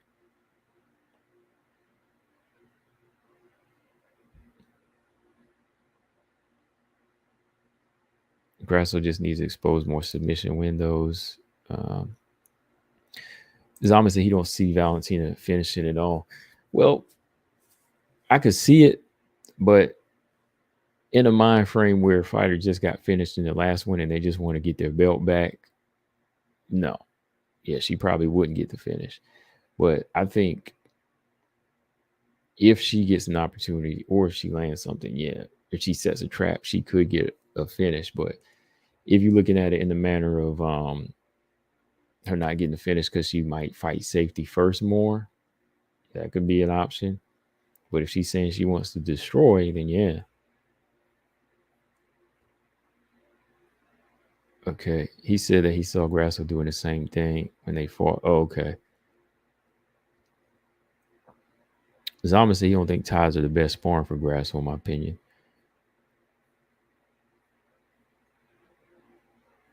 Oh, you mean like, yeah, she need more like some movers, like some boxers. Might have to come back to America and get you some boxers. El Ruben said he was holding his arms up like Nate Diaz when he blocked punches. I think one of the keys. Oh, BJ said who we talking about? We talking about the Grasso Shevchenko rematch. Let me know if you want to link, BJ. I mean, I ain't gonna be here for another 20 minutes. I'm gonna do a 2-hour thing. But if you ain't busy, if you want to chime in, if not, that's cool. I'll get you on the next one. Yeah, because I'm getting hungry too. I'm getting hungry. Yeah, I'm getting hungry. I am. Okay, BJ had to say send it. Dang. I shouldn't ask. It just reminded me how Grasso block strikes. Another thing about Grass, how she blocks strikes, I was gonna say Valentina needs to work on body kicks, man. Body kicks got to be a problem. They got to be a problem for her in this fight. She got to throw some body kicks. I'm gonna email you the link, BJ. Body kicks. Maybe not straight up the middle, but kicking her in the side to the rib cage. Maybe Grasso ain't gonna look for too many takedowns. So I think some of them body kicks whenever Grasso has her hands up high, because that hands up high, peekaboo defense, she really won't be able to go for a takedown. Hands high, kick her in the side a few times, drops her hands, starts shooting the left hand up the middle. Like I said, only if that stuff plays out. I mean, nobody comes in with a guaranteed game plan. I'm just saying. No game plan is guaranteed, but those little openings you see when your hands are high, I think Valentina should use kicks and more body shots also. Yeah. I'm an advocate for body punch. Like I said, if somebody just be showing you that body and they got that, well, you ain't got to have a soft midsection, but if I just see like them openings to like where the liver is, I'd be like, yo, take that opportunity. Because when her hands are going to be high like that, Val can shoot a teep kick to the stomach, or just, like I said, them side kicks to the right up there by the hip on the ribs. It's just to slow Grasso's footwork down too, keep her a little bit more stationary so she can take her down. One of Valentina's holes is she's too heavy footed, which will be exposed in the next fight. Yeah, she is pretty stationary. That's why I'm hoping that they, and she's not even a heavy fighter too. I don't think she should be as heavy footed. Like, it would have been nice to see. Like I said, we don't know. We don't know behind the scenes like what Valentina's doing. It would be nice if Valentina actually works on like moving, moving around with some boxers and things like that. I know she used to box like a couple fights early on, but bringing back that element would be nice to see. Like if she could move around, be a little bit more nimble on her feet. Yamiams, what's up? He said, "What's up, comment chat? Hope y'all are well." Oh yeah, for sure. Just talking about this Grasso Shevchenko rematch. All right, hold on. I got a little guest up in here now. Hold on, y'all. Uh oh. Let me hear you. Let me speak. You already know what I mean. What a better time for me to come in. You know what I'm saying? I'm driving home. But what a better time? What a better subject for me to slide on up in here? What's going on, man? Oh man, we just chilling, man. Just chilling tonight. What's up, B? Man, I am driving home. Like I said, dude. Before we talk about that, bro, Sean Strickland, dude. I know you probably done talked about it already. Yeah. Sean Strickland walked Izzy down, but I was curious to see exactly how they were going to score this. You know what I'm saying? Because Izzy was touching Sean a lot. Like, Sean was blocking a lot of those punches. You know what I'm saying? But Izzy was more active. Even on the back foot. You know what I'm saying? Even though he was playing it safe. You know what I'm saying? He still was landing some shots. You know what I'm saying? Like Sean Strickland absorbed a lot of shots, dude. But those big, that versus.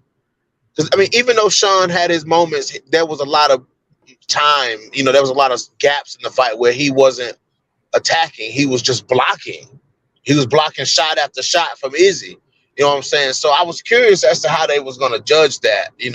Izzy's pitter patter activity versus Sean's big moments. You know what I'm saying? But I guess Sean's big. But Sean walked him down the whole fight, bro. Like he walked him down the whole fight, and that was just traditional Sean Strickland. Like that style for Sean Strickland, you know what I'm saying, is to me, it's kind of like it's very reminiscent in a way of like Jillian Robertson. And let me tell you why. You know what I'm saying? Like they are gonna be who they are, whether they win or lose. You know what I'm saying? Sean Strickland approached Izzy the exact same way that he approached Alex Pereira. You know what I'm saying? And it just so happened in this fight, it worked for him. You know what I'm saying? And then the Alex Pereira fight, he got knocked the fuck out. You know what I'm saying? So, Yeah.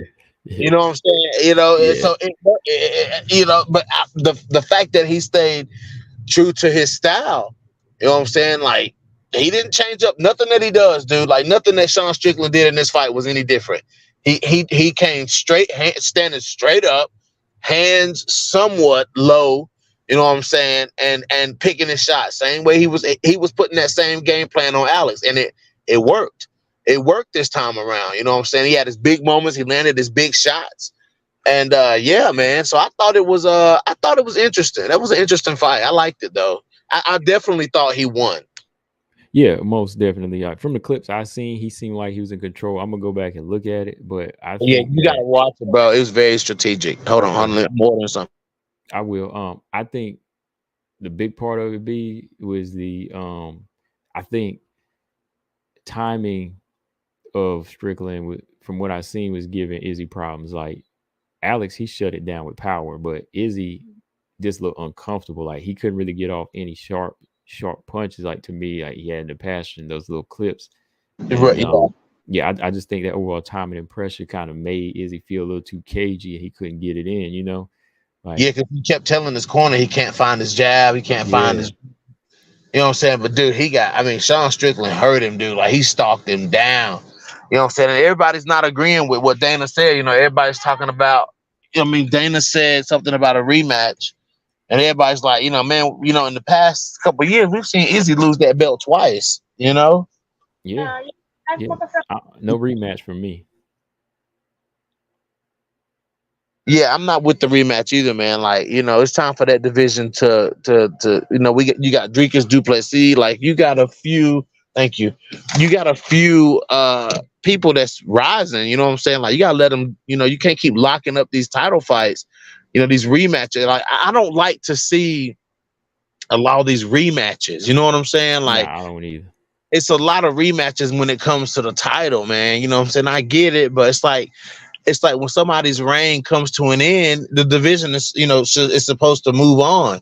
If that person, if you lose the title, fight a couple of fights, I get it, and then get it back. You know what I'm saying? But you know me, it depends on who it is. It's situational for me. You know what I'm saying? Because Juliana Pena should have got that fight with that third fight with Amanda Nunes, but it That's is a what different it is. story.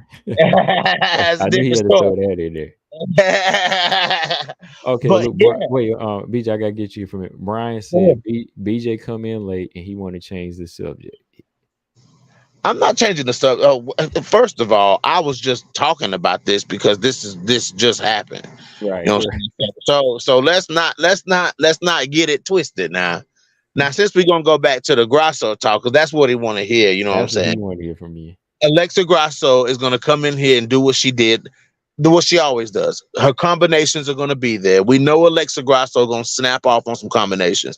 If Valentina ain't coming with no combinations, bro, you know what I'm saying? Because the ground shit, like, you know what I'm saying? Like, Alexa Grasso to me is seasoned enough and well-rounded enough and has learned from her losses.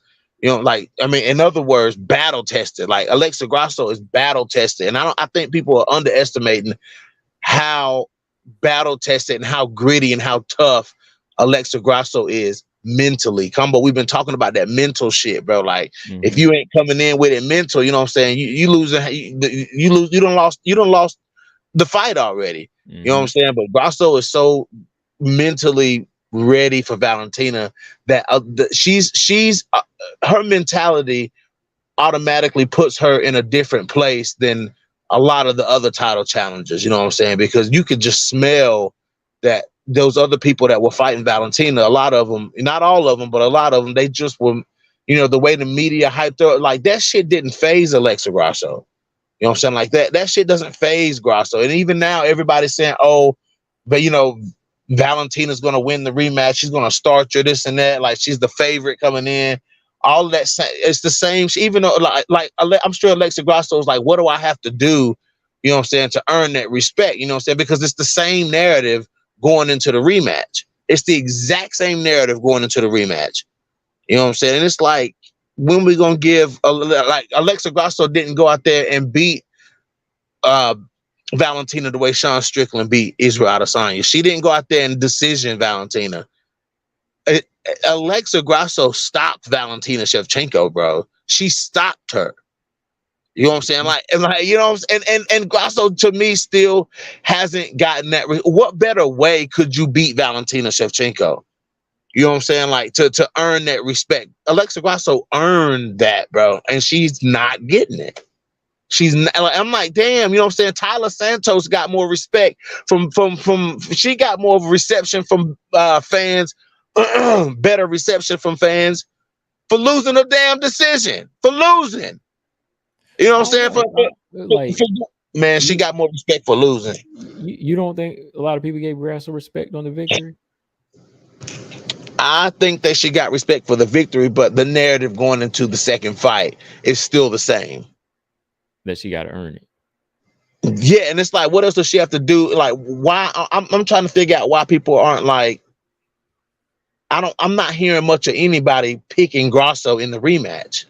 For me, she's bumped it up to, from what I had it before, she definitely bumped it up to a 50-50 fight now because of the style Alexa Grasso brought. It shows that it wasn't no fluke. That's number one. Like, I think some people still think it's a fluke, but nah, like Grasso brought something that How are we? Valentina hadn't seen. How are we calling? How are people calling fights like Pena stopping Nunes and Grasso stopping Valentina? How in the Uh-oh. fuck? How are those flukes?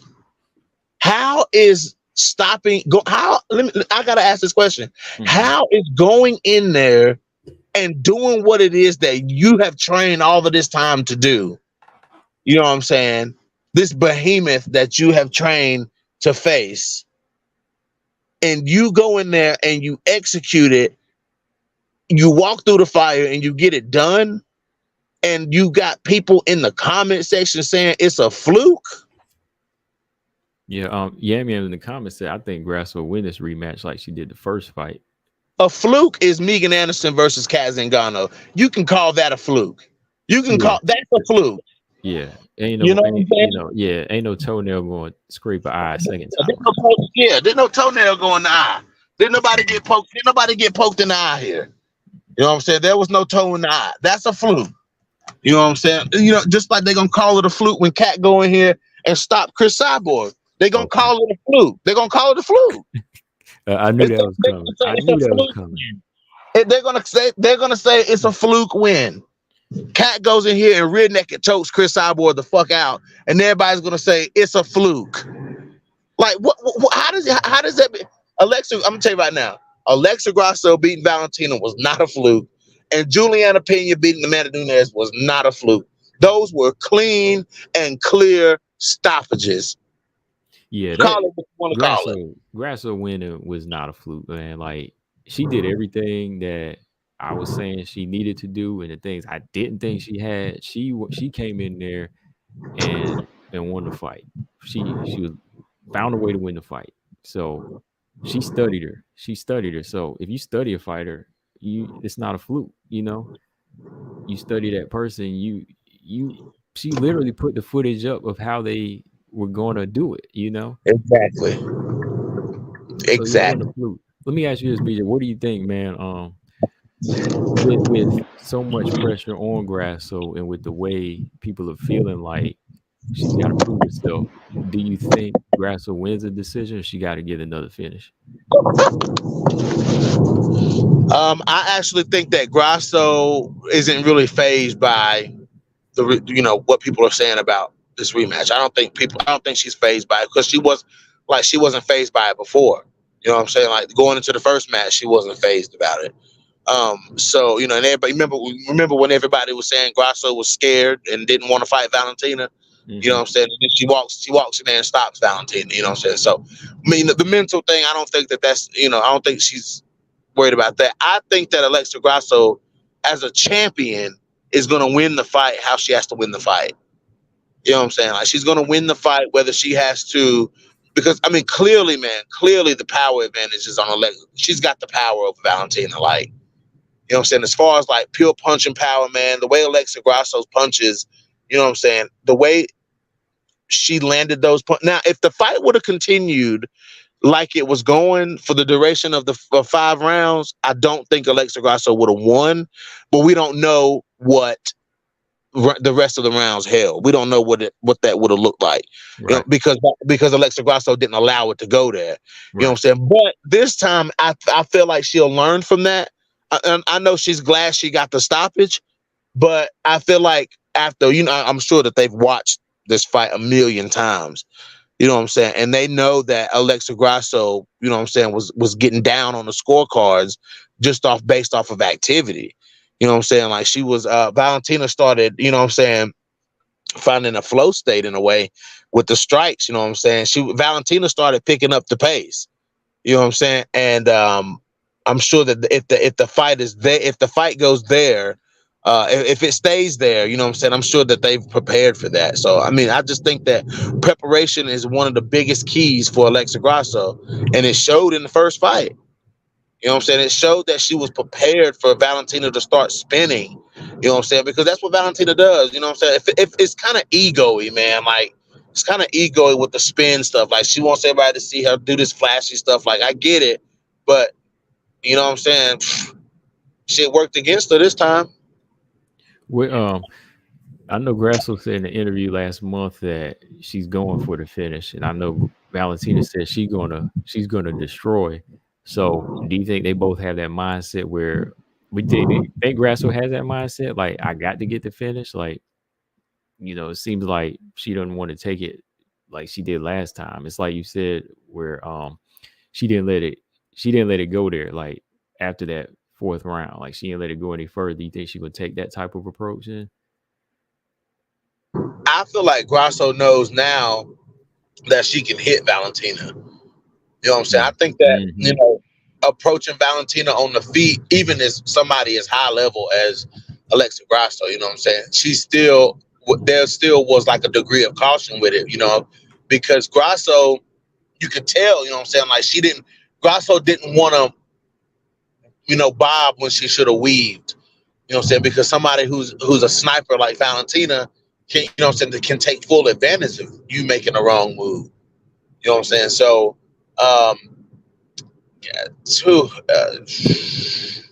I think Grasso, man. I don't know, man. I just think she beats Valentina. Okay. I just think she's a better stand-up fighter than Valentina. Like, you know what I'm saying? As far as like Adjustment. Grasso she got the speed, man, and she's got the pop on the end of the punch, dude. Like she does, man. Grasso got a little pop on the end of the punch, dude, and Valentina felt it. But now Grasso knows that she can touch Valentina. Yeah, I will say, like, I think Valentina comes in the fight with more tools as far as like well-rounded tools, but I think as far as like dimensions of stand-up, I think that she was so used to using one or two things as far as the stand-up goes. That's why when Grasso was showing her different like fluid footwork and a different stance and counterpunching, even just like throwing her like a right hook, like it was hard for Val to adjust the dimension of her stand-up because she got so comfortable throwing the same shots against certain fighters. You know what I mean? Yeah, you know what I'm saying? Because nobody was willing to, everybody out, these toxic Valentina fans, man. I mean, it's wild. These toxic Valentina fans. First, before I say what I got to say, everybody please go subscribe to the new No Filter Sports hosted by Taylor Loader. Oh, I'm subscribed. Yes. So please, guys, go show Taylor some love, bro. He is doing his thing. But I think everybody always calls Valentina Valentina. About 3 or 4 years ago, the one thing that they loved to say, bro, was Valentina's playing chess and everybody else is playing checkers. Like, I was so sick of hearing that, dude. But nobody else really went in there and played chess with Valentina like that. I told you, Combo, right after the fight, how, Alexa Grasso was playing with that space. You know what I'm saying? Even though, we can both say that Alexa Grasso was getting down on the scorecards a little bit. She still was collecting data in there, though. You know what I'm saying? Like Alexa Grasso was still figuring Valentina out, and she was still making Valentina, you know what I'm saying, hesitate in certain things that Valentina was trying to do. Like, however Grasso was moving and her footwork, it still was confusing Valentina, and Grasso was still hunting for something in there. You know what I'm saying? But, Grasso played chess with Valentina and won, because that space, man, that, like, I went back and watched the fights previous, like the Chookagian fight, because I'm thinking, after the Grasso, I'm like, damn, Chookagian is a solid striker, arguably one of the best strikers in the division, man. And, take her technique versus Valentina's technique. Her technique was nullified, bro. Yeah, you know what I'm saying? Like, and then I went back and looked at it, and Chookagian, she didn't play with that space like Grasso did. That space, like right on the edge of your punching space, like right on the edge. Like Grasso teetered in and out of that space on Valentina the whole night, just like Sean Strickland did. She would slide out, like slide out, and Valentina's like, "Oh, where is she? I can't find her." Yeah, you seen it. You seen it. You know what I'm saying? And see, like Chookagian didn't do that. Like Chookagian was. Chookagian was too skittish in there, it seemed like. You know what I'm saying? Like, she was too afraid of what Valentina was getting ready to do, instead of just being Chookagian in there. You know what I'm saying? So, and then like I told you, I watching that fight, a few times, it was like as soon as Chookagian started finding it, you know what I'm saying, Valentina took it down and finished her. And I'm like, damn, you know what I'm saying? Like, Valentina's smart with it, you know what I'm saying? But Grasso, man, whew. And Grasso squirrely too. Like, when Valentina took her down, like, Grasso super squirrely, you know what I'm saying? Like, getting out of shit. She was close. She was close to getting fucked up in that crucifix. But it all seemed kind of rushed on Valentina's end, because that was after Grasso landed that bomb on Valentina. You know what I'm saying? And then it just all seemed kind of rushed, like, you know what I'm saying? Because Valentina I don't think she felt 100% in control when she took Grasso down. Yeah, when she took Grasso down, it was more like defensive mechanism to just say, all right, Yes. let's get her, let's stop her from out striking us. Like she wasn't, Right. she didn't Yeah. break Grasso's will, number one, like she did in the past with girls like Chikagan. She broke will, but she never broke Grasso's will. No. And No, she didn't. Yan said the thing with Valentina, I don't think she's powerful. I think she's snappy and explosive, but doesn't have power. She's very technical and fancy. Yeah, I don't think like she has one punch knockout power, you know. And if you keep her footwork offset, like it kind of takes away some of the snap to it. Like it's technical, but the way Grasso, like you were saying, she moves in and out and plays with that little range of space, and right when she takes it out, like that boxing, it was like that boxing shit. You know what I'm saying? Like Grasso was like, it was like she just turned into like a boxer, dude. Like, and she always, you know, we all know her for her boxing, dude. But it was like she used pure boxing to beat Valentina, like Strickland did. You know what I mean? Yeah, like, I'm telling you, bro. Yeah, dude. I'm more back. I have to like defend boxers coming in now. Like, I think pure boxers don't do well in MMA, but I think boxers with a great understanding of MMA do better, if that makes sense. Like, if you grab Clarissa Shields, you see she already took a loss because she came in thinking she could do it. But I think if you got somebody like Grasso that understands the danger of MMA, they take boxing to another level, man. Even like Strickland. Yeah.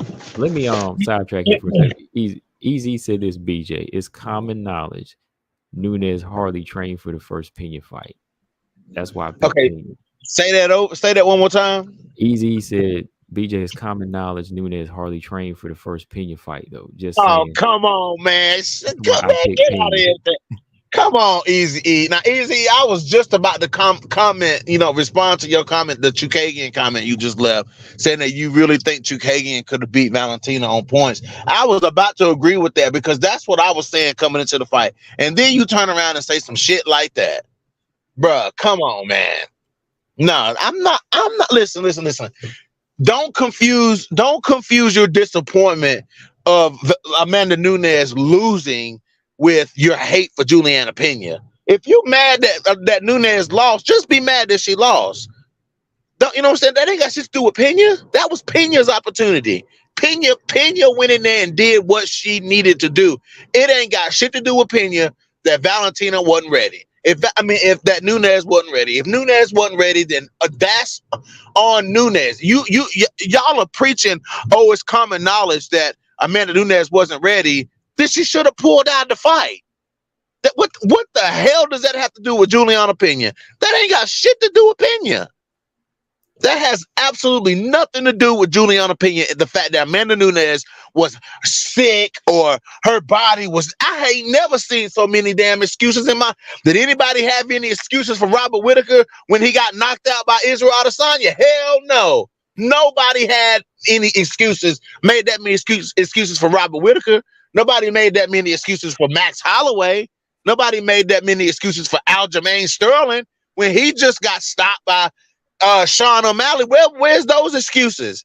Nobody's making up. But with Amanda Nunes, but when it comes to Juliana Pena, there's all these damn excuses as to why Amanda Nunes wasn't ready. If Amanda Nunes wasn't ready, that ain't got shit to do with Juliana Pena.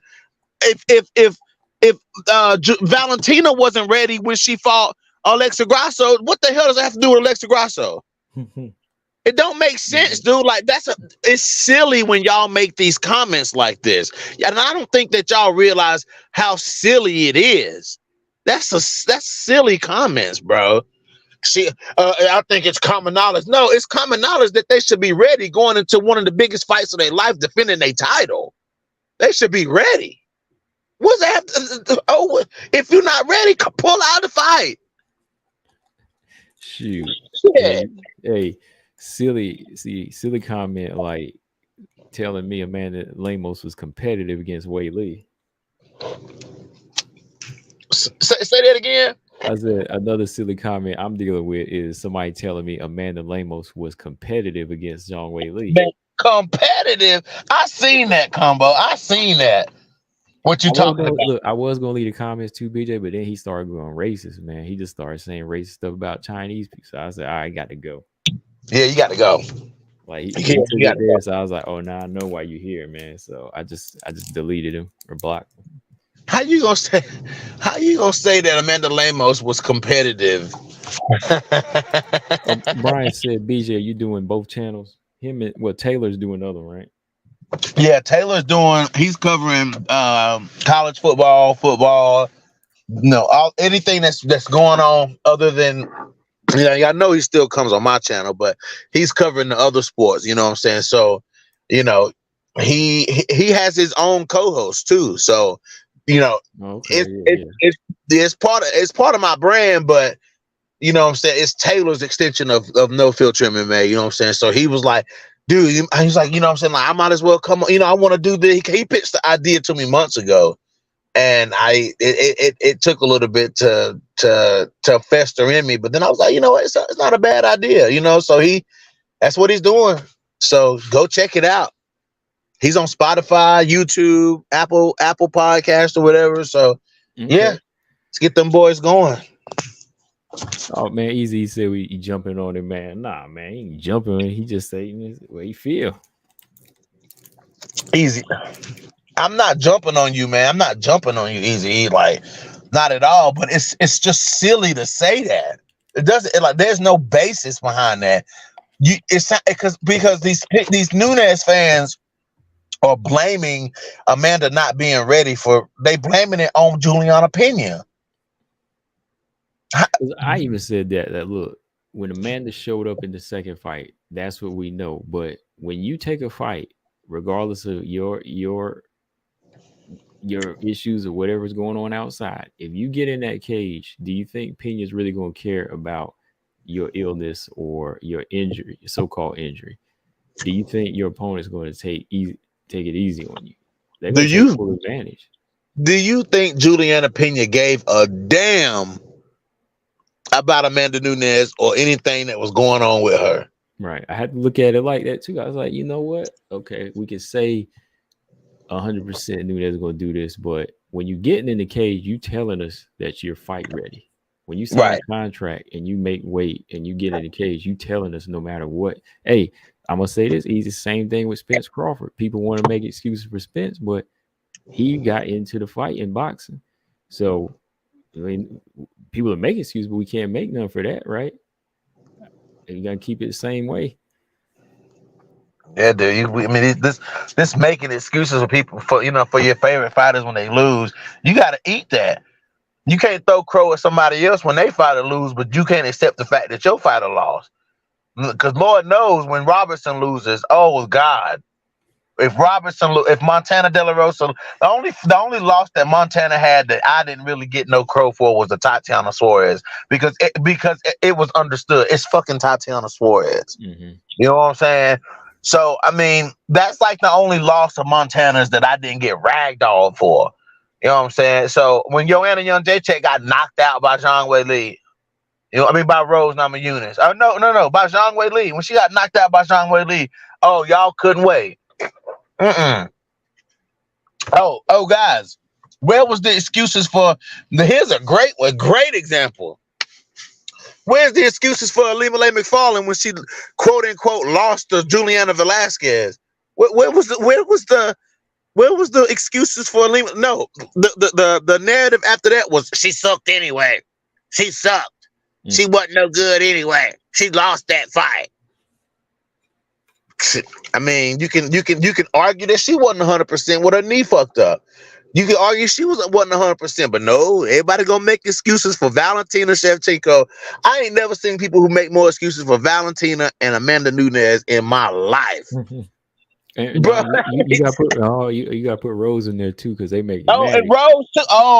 Rose. They worse. I'm gonna go ahead and put it on record. They worse. Okay, go ahead. Hey, go ahead and rap for a second. I gotta run in the store, but I got my phone in my hand. But go ahead and rap, combo. Okay, they're worse than Valentina and Rose fans. Like I haven't came across a Nunes or Valentina fan that was like off the charts of me. Like when it's Rose and you try to say somebody beat her, like what's going on with even like Manon right now, they going crazy, man. They milking that finger to the death, man. Bro, Manon beat her.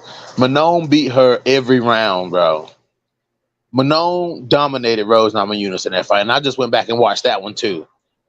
It wasn't close. It wasn't close.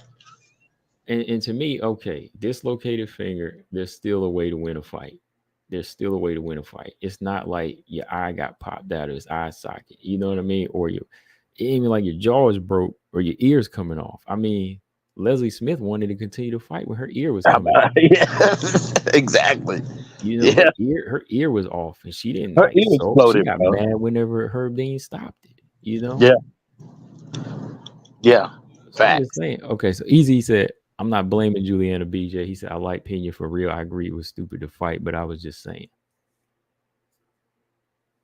There is no just saying though. You just saying what? There is no just saying. He said, "I'll never be like James Perez. Don't do that." No, I get what Easy's saying though, man. Like Easy was just saying, like, I know what he was saying, but the thing it comes down to is, you know, when you get into that cage, it's like you fight ready. That's what it is. So yeah, for real. You got to give the person full credit for the win, no matter what, because they did it right. Say that one more time. I said when it comes down to you have to give that person full credit for the win, right? You have to. Yeah, absolutely. You have to. And I don't understand why they can't do that, man. Like it's killing them. It's killing them. Mm-hmm. Because that's their favorite fighter, dude. That's why. Okay, so Yamiam said if I was a fighter, which I'm not, and I lose because my opponent was better than I've lost fair and square. I lost fairly, my opponent won fairly. No excuses needed. Also, if someone is not ready, then they need to pull out. Be ready as you sign a contract. Right. Yeah. I totally agree with that. And when you at this level, bro, when you at this level in this high, oh shit, and it's high stakes like this, you got, dude, like it's too high of a level to make excuses, bro. Like it's just like this is where it all matters. This is where you're these like Alexa Grasso, Valentina Shevchenko, you know what I'm saying? Those high level fighters, man, they're at a point in their career where this is like the pinnacle, bro. Like this is where they work so hard to get. There's no room at this high level for excuses, man. Like if you're fighting at this point, at this level, when you lose, you lost to a better fighter. You know what I'm saying? Like, I mean, it may be the better fighter that night, but you lost to the better fighter at this level when you lose. Right. So, I mean, there's got to be some sort of sense of realism here. You know what I'm saying? Like, when you talking about championship fights, you lost to a better fighter. You lost to the new champion. That's how I see it. Yeah, and you know, and it just goes back to what I was thinking about Aaron and like Tyler. Like when you get to the top, like you have to find a way to win because like Aaron wasn't in there just like she figured it out and said, you know what, I'm not going to just stay in here taking these punches till I get knocked out. I'm gonna find some way to win. So I think when you're losing at some point and if the range isn't working for you and you're getting picked apart, you got to do something to win. You know, that's my point. Like that championship mindset should just be in a lot of these fighters at the top before they make excuses to say, let me try everything possible before I go off and say, you know what, it was this injury. Because to me, no fighter comes in 100%. You know, nobody's coming in 100%. Exactly. So I think everybody's already coming in compromised at some point because they train hard. But you know, when you just go in here and automatically say, oh, it's because of this, it's like a cop out, you know? Yep. I feel the same way, dude. I feel the same way, man. And like, I just can't wait to see what this fight does. Is this fight on at a weird time? Please don't say it is. What, Valentina Shevchenko? No, it should be, I think it's at 10 p.m. Eastern time. Okay. Oh, boy, man. He done talked up James Perez, man. Oh hell! What James think? You want to hear what he has to say? All right. What? He said BJ with the false narratives as usual, acting like anyone made an excuse for Bullet. We don't do delusion over here. Keep that for the Nunes and Weili fans when they both get stopped. I mean, listen, dude. Ain't no false narratives over here. You know what I'm saying? Give me James. Give me the false narrative. Did I say a false narrative? Like, was I trying to create a storyline here, or was I just reading shit black and white like it's supposed to be read? Like, y'all the ones trying to find the lines in between the lines. I'm just putting it out there. Like, I'm looking at two blank sheets of paper here. Like, it's that simple to me, and I'm not trying to read between the lines of anything. You know what I'm saying? Like, these excuses are wild. That shit is wild. You know what I'm saying? So I mean, I don't know what James is trying to say. I don't understand. Oh no, he talking to Yam. He said, "You saying Nunes not only won both Bullet fights but dominated both fights? Don't embarrass yourself." No, she won. Nunes won both fights. I mean, it's right there. She won both fights. I mean, she may not dominate. That's what I'm saying again. Like, we might as well stop looking at domination at the top. As long as you win, that's what it is. Like, right. If you can take it to the next level, that means you are great when you can dominate everybody. But you can still have some greatness too if you beat somebody. And Nunes won both fights. Like, she's not going to go in there and risk it all and to get knocked out. Not when she can find other ways to win. Like Nunes. Hey, why you keep talking about Maida Bueno Silva, man? I just looked at the screen. Why you keep talking about Maida Bueno Silva, bro? Hey, she putting herself out there, man. So we gonna talk. You see that little painting she did, dude? That little painting. I did. I posted it up earlier. Bro, this is wild. This is Maida Bueno Silva. You are a very traditionally beautiful woman. Okay, you are very ethnic. You are a very beautiful Aztec, Mayan, Yucatan, beautiful South American princess. Okay, but you're a dirty fighter. You know what I'm saying? I mean, you're a dirty fighter. Like, I mean, listen, man. I'm not making excuses for nobody to get popped on drugs. I'm not making no excuses for them. You know what I'm saying? But you know, she just profusely calling out Juliana Pena. What is Juliana Pena doing? Sitting back laughing and saying, and Juliana Pena told Maida Bueno Silva, just look forward to watching my fight. Juliana Pena said, just look forward to watch me win the belt. Do you think that she's gonna get in there, man? Like, do you think she's gonna get in there before Rocky is now? What you mean? Do you think she will get the fight before Rocky? Who? Bueno Silva.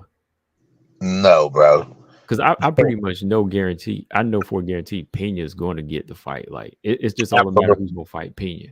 It's who going to fight Juliana Pena. Exactly. Yeah. It wouldn't be any other way. Well, I can tell you, Bueno Silva trying. She trying, bro. She trying to get that. She trying to get that notoriety.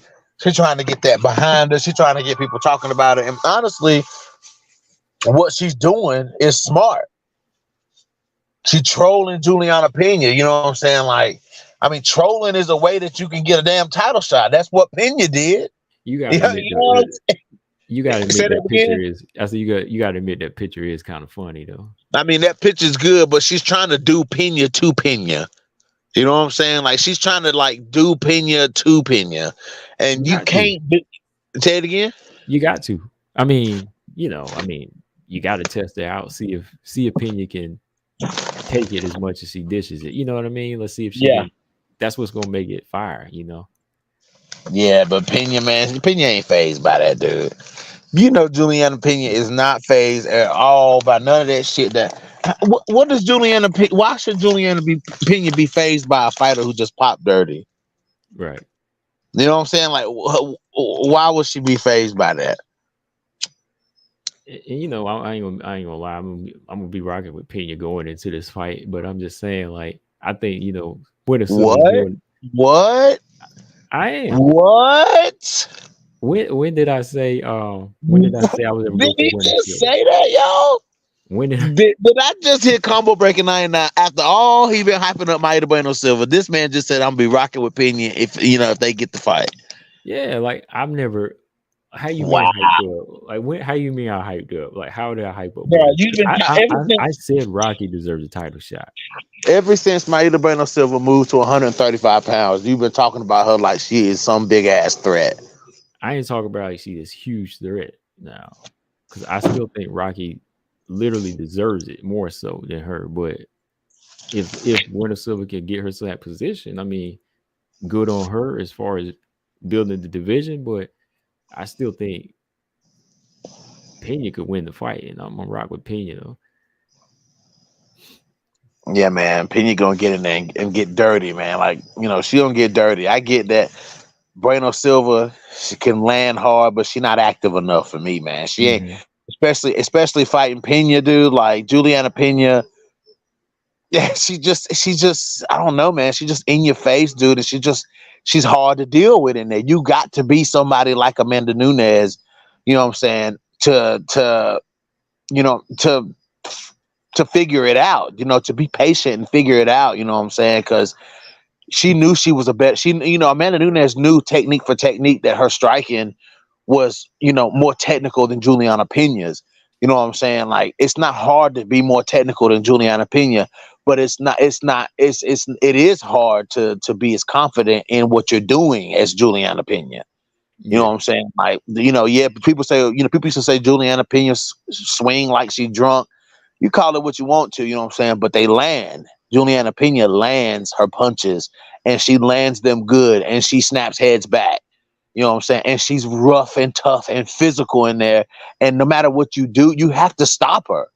Like if you don't stop Juliana Pena, you have to fight her for 5 rounds. yeah. You know what I'm saying? She don't quit. She don't quit. I give her that. She don't ever quit. You have to stop. You literally have to submit Juliana Pena to stop her from coming at you. Yeah, that's I'm what in GDR had the to do. GDR never submitted anybody, but GDR had to tuck her in that night, boy, because she kept I'm coming. telling you, yeah, man. I And mean, remember Juliana, that fight? She kept coming, man, and I was like, I don't know, Pena might win this thing, but then all of a sudden, Pena was yeah, limp. I was like, what happened? Pena started landing that left hook on Jermaine too. Yeah, she was. She was. I was surprised. I was like, come on, GDR, you getting hit with that left hook? Like, come on. Well, that was because as I was watching that fight, I said she hunting Juliana Pena gonna start landing, Boy, I and gotta I'll be watch that damned fight if again. she didn't start landing. I was like, damn, look at Pena landing that left hook, boy. That shit was crazy, but yeah, man, I hate to, dude, and just looking at the matchup from this far out, dude, like Juliana Pena would eat Maida Bueno Silva up. Like she would eat her up, dude. Like I just see like whoever Juliana Pena fights next, dude, they gonna have a hellacious Pena on their hands, bro. Love Pena or hate Pena, you got a hellacious Juliana Pena coming at you. Do you Whoever think?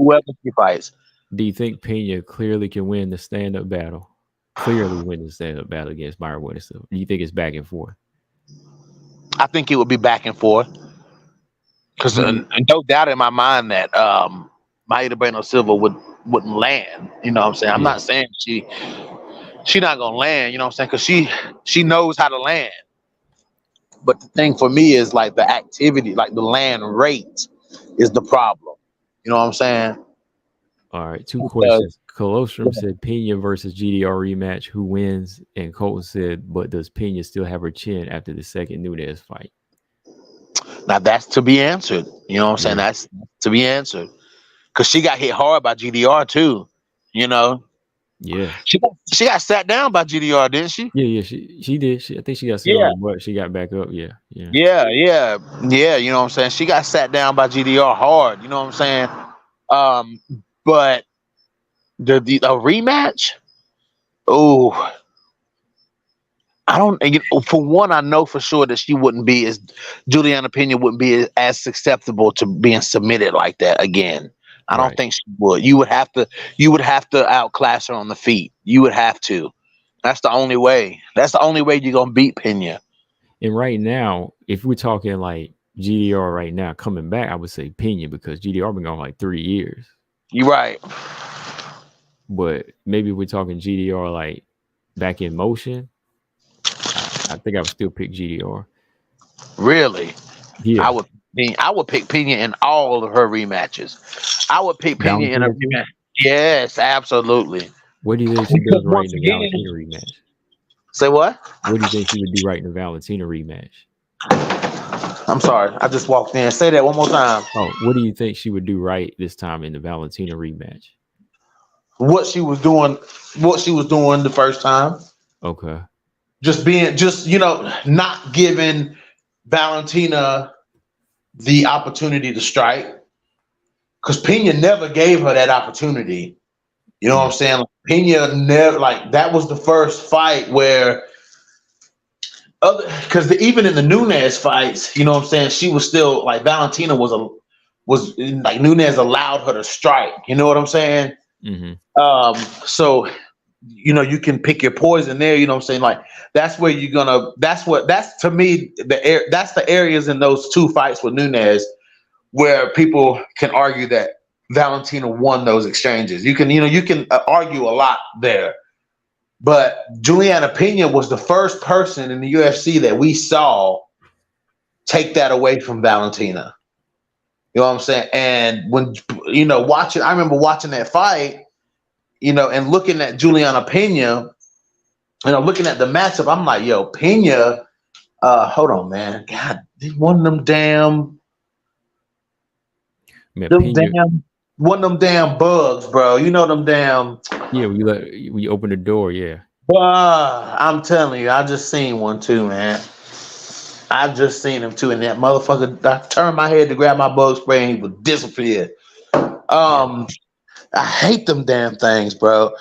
Anyway, in a rematch with Valentina, I do think that Pena would do what she was doing, and this time not be so careless and reckless with it, and not overdo it, and actually do it with a sense of control and a sense of a game plan in mind. You know what I'm saying? Knowing that, hey, if I do what I was doing, I was winning the fight. You know what I'm saying? And yeah, that to me would be where Pena would win the fight. Okay. High Five said he thinks GDR beats Pena, but Pena beats Valentina. Huh? That's interesting. Yeah, I think Pena beats Valentina again. I mean, second time. Think she'll be too physical for her? Yes, because Valentina allows that. Like that's one way you can get in on Valentina. You know what I'm saying? Like we've seen fighters be physical with Valentina before, man, and they're successful when they do it. You know what I'm saying? Like Tyler Santos got physical in there with Valentina up close. You know what I'm saying? Yeah. Valentina struggled with that. And then, we're seeing flashes, hints, glimpses of it with Jennifer Maia. You know what I'm saying? Jennifer Maia put some weight. She didn't have I don't know what happened with Jennifer Maia in that fight, dude. Like Jennifer Maia to me could have been, it was, an IQ issue. Of course, we already talked about that, but Jennifer Maia bodied up Valentina a little bit in that fight. You know what I'm saying? And, when you do that, you have success against her. And Juliana Pena, that comes naturally to Pena. That's not something that Pena has to train for. That's what she does to everybody. Yeah. Hold on. Moonlight said Irene Aldana KOs Juliana Pena. Oh, come on, man. Come on, man. Come on, dog.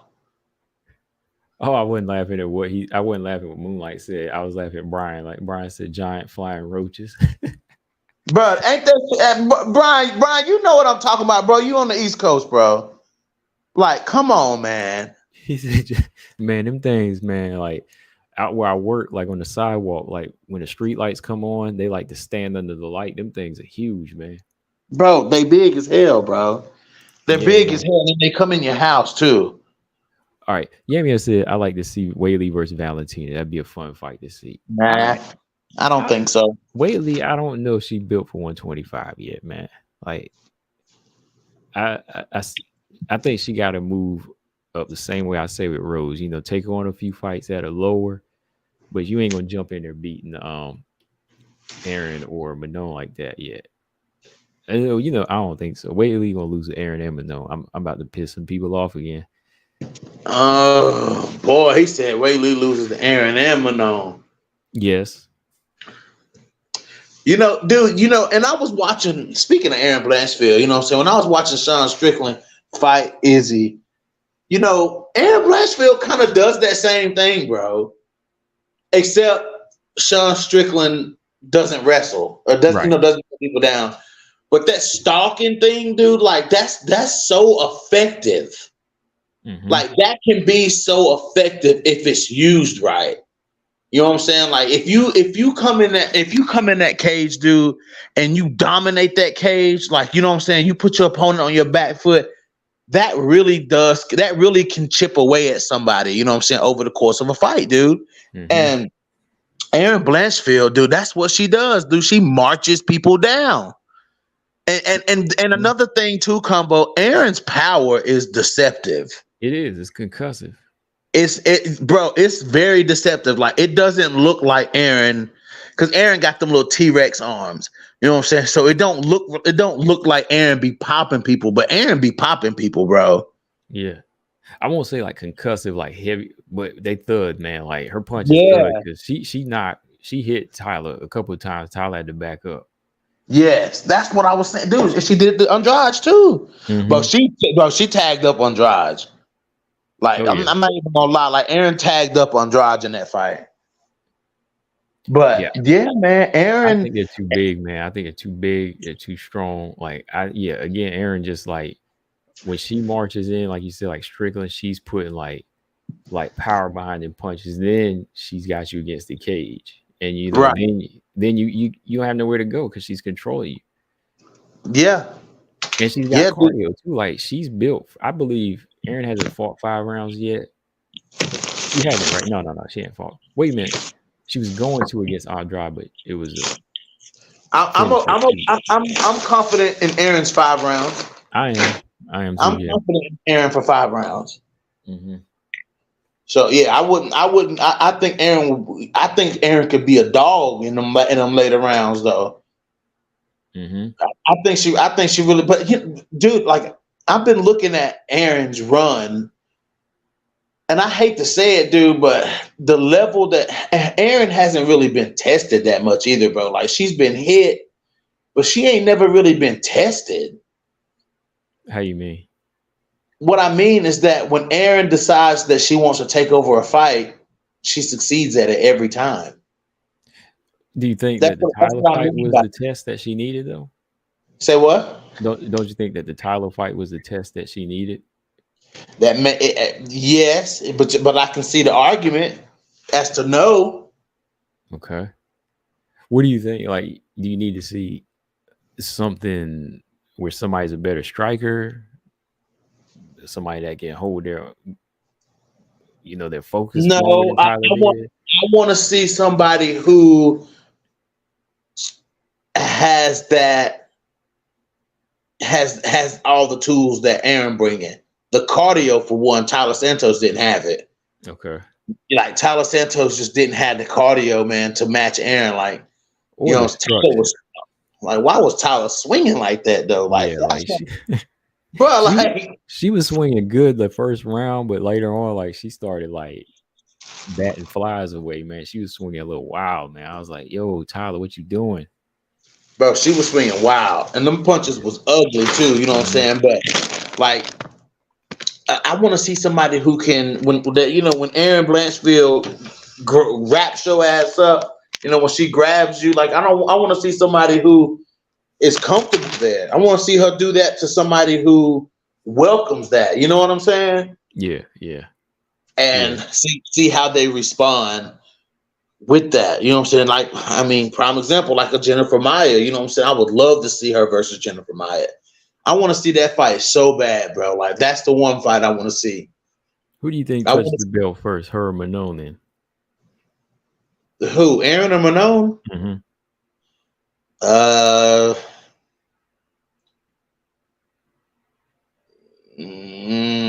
Aaron Blanchfield. I think Aaron Blanchfield. I think I'm not going to say. I'm not going to say she touches the belt first. I'm going to say Aaron Blanchfield will fight for the belt first. Okay, she fights for the belt first. Okay, I think she'll fight for the belt first because I'm not 100% on board thinking that Aaron beats Alexa Grasso. Okay. Okay. You know, I'm not like, you know, I don't know, man. I don't know, man. Like when I'm thinking about that, I'm like, Aaron could march Grasso down, but you know, Macy tried to march Grasso down. You know what I'm saying? And you know, and that movement. But then again, you know, Aaron has good movement. Aaron don't have the best footwork, but from a grappler, like she's got solid stand up. Yeah, she's got solid footwork. Like she definitely has a solid pressure type of footwork. Like she don't chase you. You know, she does like cut off the cage and you know, puts that cage, like she put that kind of pressure on Miranda. Remember like when Miranda like was trying to jab her, like she couldn't because she was cagey, like she was putting her in that space like against the cage. And when she would get there, when she would try to jab, boom, you know, Miranda was getting taken down. Oh, wow, hold on. Yeah, man, I'm off the bed. I'm exhausted. It's 4 a.m. here. Great stream combo. Good night, everyone. Take care. All right, yeah, man, for sure, man. Yeah, man. High five. That ain't coach, man. That's BJ, man. He said it was that coach in the chat. It's BJ. What did he say? He thought a coach was in. I was talking to coach. I was like, that's BJ, man. Come on, high five. Nah, damn, man. You know who this is talking, man. Get high five. You know who this is talking. High five took one of them Lamos right hands or something. Got ears ringing. Bro, but who? I know you done talked about this, but I don't think we talked about it together. Yeah. Who gonna stop a Mackenzie Dern that can wrestle, bro? Oh man, who gonna stop a Mackenzie? Who gonna stop a Mackenzie Dern that can wrestle? I would say if Yan Zhana had a rematch, I still think Yan Zhana might be able to stop her. Like I think she could. I think Yan Zhana is finally using that size, and you know I think Uriah Faber is really helping her step that up. She'd be working with Macy Barber too, and Chelsea, and he got a whole camp of them. You know, like polishing them girls up. I think Yan, to me, would be able to stop it. A Marina rematch might be a little bit different. A Marina rematch, that would be a little bit different. I said Montana training with them too. Yeah, Montana is. About time, man. Yeah, that's what she needs. And they in there whooping her. I know they in there whooping her. Cause that's a different breed. Yan Zhaonan and them dude, Macy Barber and them killers, bro. Mm-hmm. Them killers. You know what I'm saying? And that's maybe that's what Montana need, bro. Cause Macy hit her with some shit. She didn't know what was coming. Mm-hmm. Oh yeah. But all right, listen, high five said Grasso would beat Aaron everywhere. Stop the Aaron hype. Aaron is not hype. Aaron's not hype. Aaron is a 24-year-old monster at the top right now. I mean, yeah. Aaron ain't hype. She ain't hype. Where were some of these other girls when they were 24? I'm just saying, like everything this girl's been doing has been working to the top. She ain't hype. Moonlight said Manon stops Aaron. I think she wins, but I don't think she stops her, man. Yeah, man. But after seeing this Rose fight, bro, like I don't know, man. Like Manon, that's the thing, man. Like you got to fight Manon the way Rose fought Manon in order for Manon to win. You know what I'm saying? Like we don't know with how Manon to me matches up with somebody like Aaron who's gonna march her down.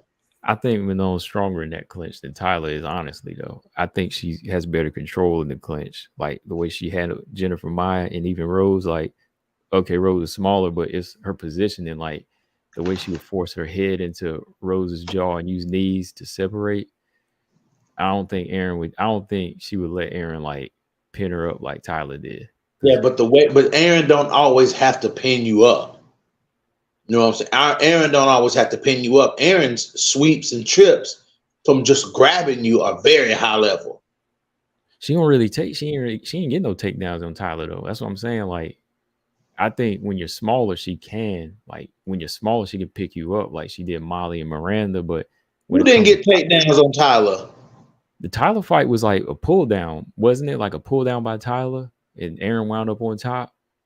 Nah, Aaron took Tyler down at space. I gotta go back and look at that. Like, She I took, thought yeah, the bro. majority of the fight was on the cage. Somebody help me out in the comment section. She grabbed Tyler and took her down, bro. It wasn't no like hard takedown, though. It wasn't a hard takedown, but it was a high level takedown. Like, you know what I'm saying? She grabbed her and tripped her, and then next thing you know, Tyler was on her back, but she didn't stay there for long. But Aaron is very creative in how she can take you down.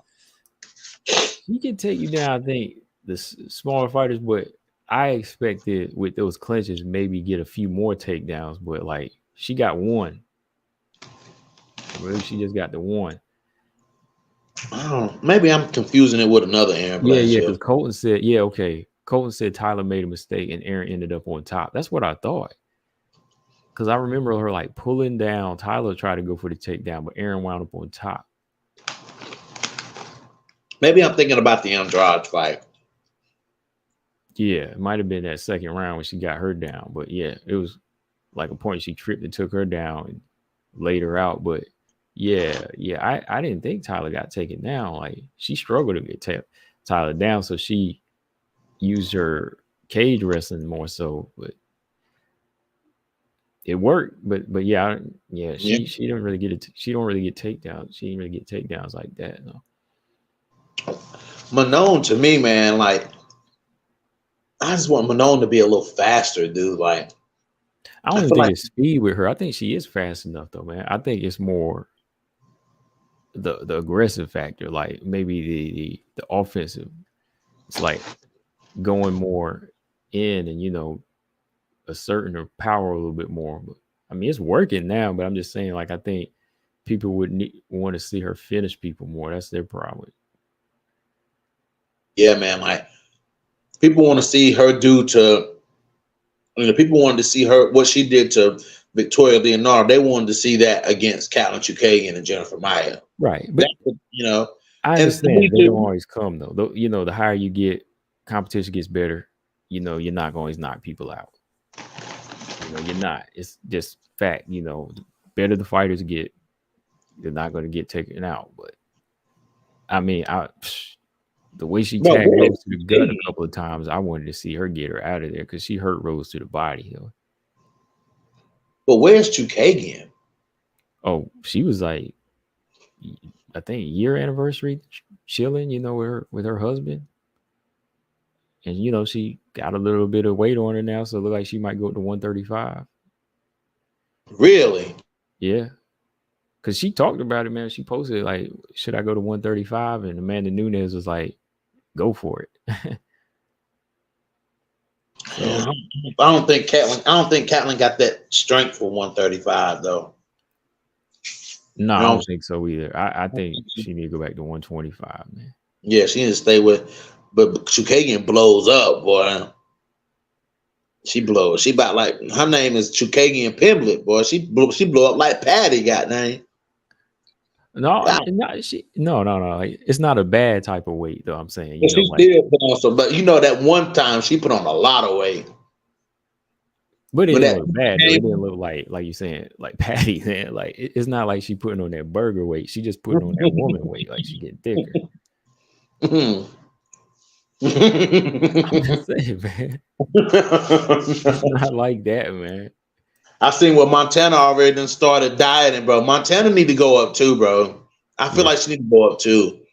Yeah, she need to go up, man. Yeah, I mean, cause she be posting pictures and stuff, and I'm like, she easily weighed about 150, bro. Like, Moonlight said, "Can you imagine Aaron striking with Manon? That's murder." Yeah, especially if she targets her nose too, man. Because Tyler opened that nose up, and I think. Yeah, but we couldn't imagine her standing in front of Andrade either. And what did she do? She stood right in front of Andrade. Andrade is different though. I mean, like Andrade, like everybody just thinking of the power, but you know, Manone's gonna still give you a different angle. Colossus said, "Did you see my question? What was the question, Colossus? Did he ask you a question? Yeah, what was his question? What was his question? Okay. He said Macy versus Natalia. Who would you pick? That's a good fight right there. Damn, that's a good fight. That's a good fight right there. Oh boy. Ooh, I don't know, man, because I don't know. Macy got that power, man. What you call it, man? That what? I can't remember what you call it when a girl got that power. What you call it? You said got that something. I can't remember. I've heard you say it a few times. That thigh out. Yeah. Yeah. There you go. Bro, Mason got that thigh out, cause like I mean, it's the truth. But Natalia Silva got it too, though. Hey, Ebos will tell you that. Natalia Silva is more like a Norma Dumont, though. Natalia Silva, yeah, I can see that. Yeah, she's kind of like, yeah. She punishes you. Yeah, you know what I'm saying. Like her power is that there's a thin line between knockout power and punishing power. And she got like Norma Dumont just, she just demoralizes people with punches. You know what I'm saying? Like she just beats them down. You know what I'm saying? Like when she was in that club fisting Danielle Wolf, bro, I was like, what? Oh man. She was club fisting her, bro. Yeah, Aaron does it. I'm not Aaron. Macy, man. That's the thing, man. If Macy catches Natalia Silva one of them shots, she gonna make her dance. Bro, that's what I'm saying, dude. Because Macy, and especially if she hits you with one good shot and you back up to that cage, bro, Macy gonna start them hooks. Macy gonna start planting them hooks, bro. That's the thing, man. When you start, I can see some of these fighters like Natalia getting to the top, but when you start playing with some of these matches, man, like her and Macy Barber, that's crazy in there, man. And man, I just got so much newfound respect for Macy Barber, dude, because I was salty at Macy for stopping Robertson, beating up Montana. You know what I'm saying? Like I was salty. Then I got to thinking about, I'm like, but Macy is a G. I'm still salty that she got that victory over Miranda when she didn't deserve it. But other than that, she got all the other wins, I believe, legit. Yeah. Yeah, for sure. He mad about that Miranda Maverick win. Get that. How do you? Okay, since he brought that, that's a good question though, man. Like, how do you see Macy winning that fight? Like, do you see her winning that fight against Natalia Silva? You talking about Natalia Silva? Yeah. Oh.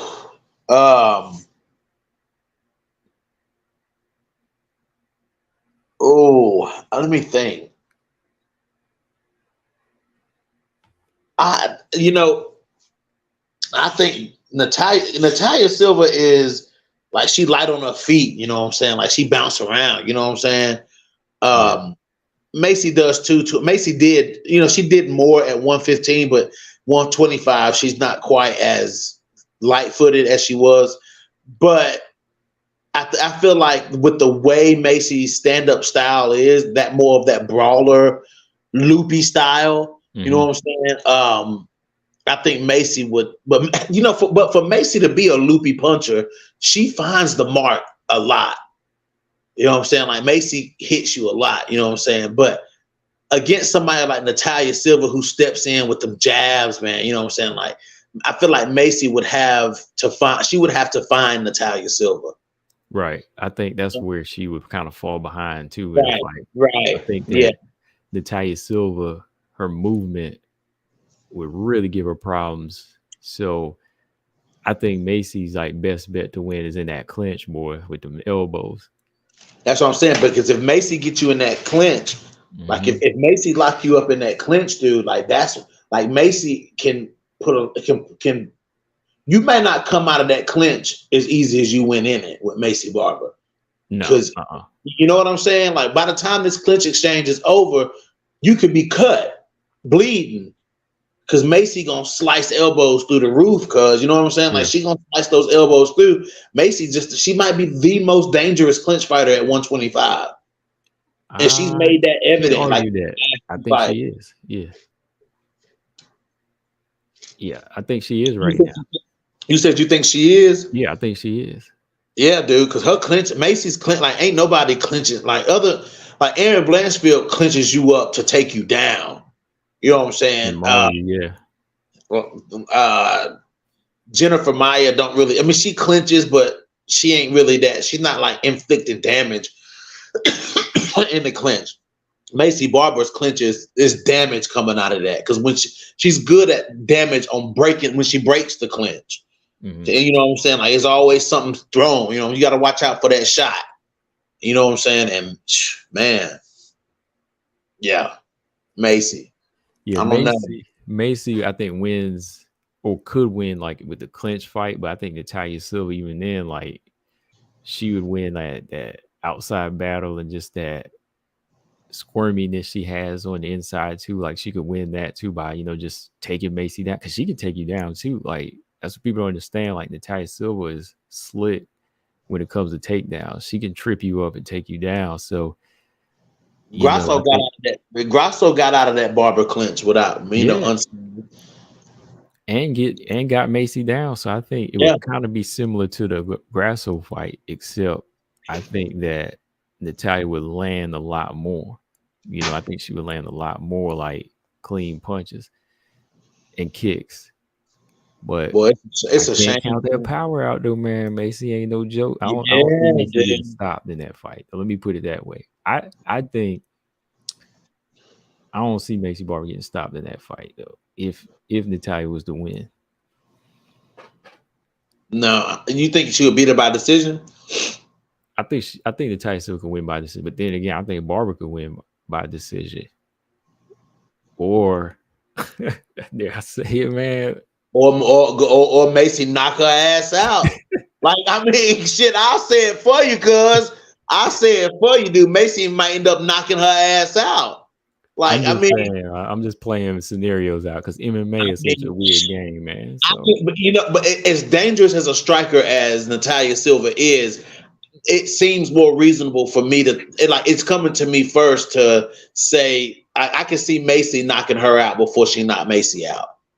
Yeah, that's what I was saying. I didn't want to jinx it, but I was thinking that. That's what I was trying not to say. But Macy might dude, because if Macy catch her like on the end of a combination and hurt her, like all Macy got, like Macy's first punch made like Macy not like a slumper, like she don't slump people. You know what I'm saying? But if Macy hits you and she see that you hurt, she gonna barrage your ass. Yeah, and that's how Macy get them TKOs. You know what I'm saying? Like she get them TKOs. Like she ain't no one punch like Andrade knockout. You know what I'm saying? But she like if she see that you hurt or you shell up, you know what I'm saying? Like Robertson did, like then just boom, boom, boom, like it's coming. Yeah. And then I'll think about the other fight too, like where JJ Aldridge was tagging Macy Barber too. I'm like, Natalia has that ability to put Macy Barber down, but she'll get up, like she could sit her down, but she can get right back up. I think Macy Barber's got that dog in it too. Yeah, she gets sat down, but like she don't never be like rocked. Like it'd be like a flash, boom, and it'll sit Macy down, but she'll jump right back up, dude. You know what I'm saying? Like she right back in it. I ain't never seen Macy like wobbled or stunned or anything like that. I think she may have got stung one time. I think Grasso stung her one good time, but it didn't like wobble her. You know what I'm saying? Like an uppercut, right? Yeah, it just stung the fuck out of her. You know what I'm saying? But I don't know, man. Yeah, that's a hell of a fight. Yeah, that's a good one, man. So, Combo, how do you feel about these flyweights coming up, though? Like these veterans that are finally getting their shit together. You know what I'm saying? These veterans that you see starting to, these late bloomers pretty much. You know what I'm saying? You got Aldrich and you got Lipsky.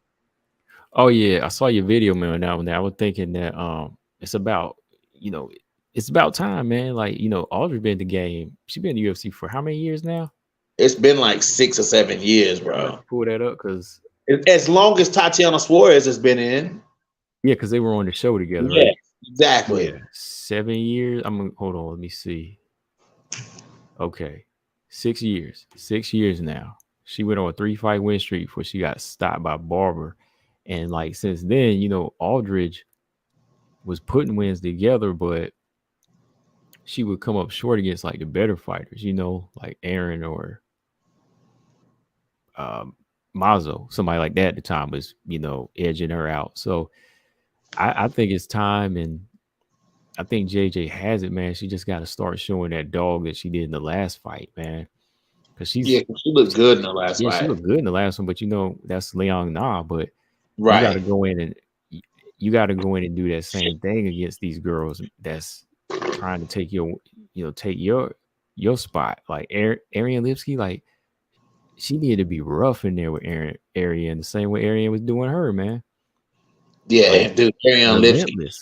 But that just shows you that Lipsky got that power too, man. And Lipsky, I think between JJ and Ariane, I think Ariane Lipsky seems to be putting together her style a little bit more better to get to the top, if that makes sense. Like I think Ariane Lipsky's a little bit more she's a little bit more sharp and like a killer with hers. Yeah. Like, it's more she needs you to the body, she got bad intentions. Like still need to see her tested again, but the what she did with Gatto, I was impressed with it. And even JJ, like she's going in there and she's trying to kill him. Yeah, she's going in there with killing her mind. So yeah, veteran like her, I like what she's doing. So I think she might be a good addition. But JJ, I think not too far behind. Same deal with her. Miranda, same thing with her. I think that what you see her do against Cachoeira, we need more of it. You just need more and more of that. Bro, I was so happy, though. I'm still happy. Like, I don't even know how to explain it, dude. Like, I'm happy, bro. I am so happy that she turned in that corner, bro, because it's like, come on, Miranda. Like, come on. You got more than that. You know what I'm saying? Like, you got more than that. And dude, when she finally started, you know what I'm saying? Because she had to, dude. Because if she didn't pull that trigger in there against Cachoeira like that, dude, she was about to get bludgeoned. Yeah. Oh yeah. Oh, Moonlight said, I don't want to lie, I'm still not sold on Natalia Silva at all. So far, Macy stops her. Ooh, he got Macy stopping her. I mean, that's possible, man. Like, I'm not gonna argue that point. You know what I'm saying? Like I preached that years ago. I preach it now. Like, if it's any flyweight in the division that can go in there, no matter what the ranking is, you know what I'm saying? If it's skills, we talking just lay everybody's skills out on the table. If you building the perfect fighter, give them Macy's bricks. You know what I'm saying? It's for the perfect flyweight. You can take this from this fighter, this from that fighter. Give them clubs that's on the end of Macy arms. You know what I'm saying? Like, straight up. Macy got them spring water jugs in her hand. I'm telling you, bro. I'm telling you, dude. Macy, whew, she know how to chin check him now. But Macy can stop anybody, dude. With that, Macy can stop anybody. I know I brought this up before, but I tell you that she gave Corey McKenna a concussion, man. Yeah, I don't like that, dude. Like, come on, man. No, Macy, you can't be sparring that hard. You can't be hurting Poppins like that, man. Like, we need Corey McKenna to be healthy. We like Corey McKenna. Like, we want to see her win. Like, chill out, Macy. Yeah, she better spar with some men flyweighters. Some men, yeah, dude. Yeah. Go spar with Henry Cejudo or damn Davison Figueiredo or somebody. Don't be knocking out Poppins, man. Like, how could you not root for Corey McKenna, man? Like, come on. Yeah, I'm not ready to see her come back. Closum said, would y'all rather see Macy or Karine Silva? Karine Silva. I don't know, man. Karine. That one ends in a finish. I think that one is in the finish either way. Macy knock her out, dude. Like Macy, Macy would knock out Kareem because Kareem Silva would try to strike with Macy. Well, she would probably see, but she might take her down though. If she might, I mean, she might take her down, but it's dude. Girls struggle to take Macy down, and I know you're gonna say Roxanne didn't. Yeah, but that was a one-legged Macy. Andrea Lee did. Andrea Lee what? Took Macy down. Yeah, she took her down, but dude, it's hard for these girls to get Macy down. Though. Grasso did. Who? Didn't Grasso take her down? Yeah, but dude, look. Okay, all right. You seen how Amanda Ebos threw Chukagian so hard, Chukagian feet was up in the air, right? Right? You see that, right? I remember. I remember.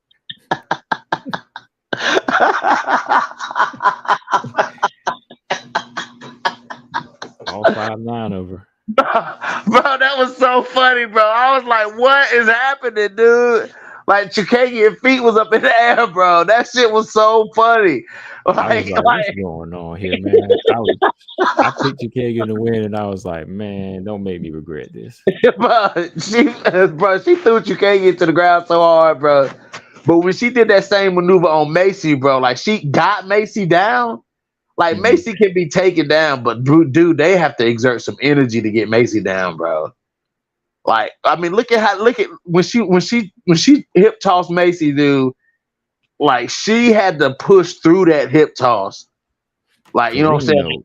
Is big. Kareem, she's strong, man. Like I keep thinking like when she's trying to get back up, she leaves herself open because this girl is submitting people. I mean, she's finding openings. Like, she's subbing bars, whatever. She's getting you out of there, man. So on the ground, purely, I think Kareem got it, man. But on the feet, yeah, like it could go either way. Because man, Maureen Moreau got dropped by Kareem Silva.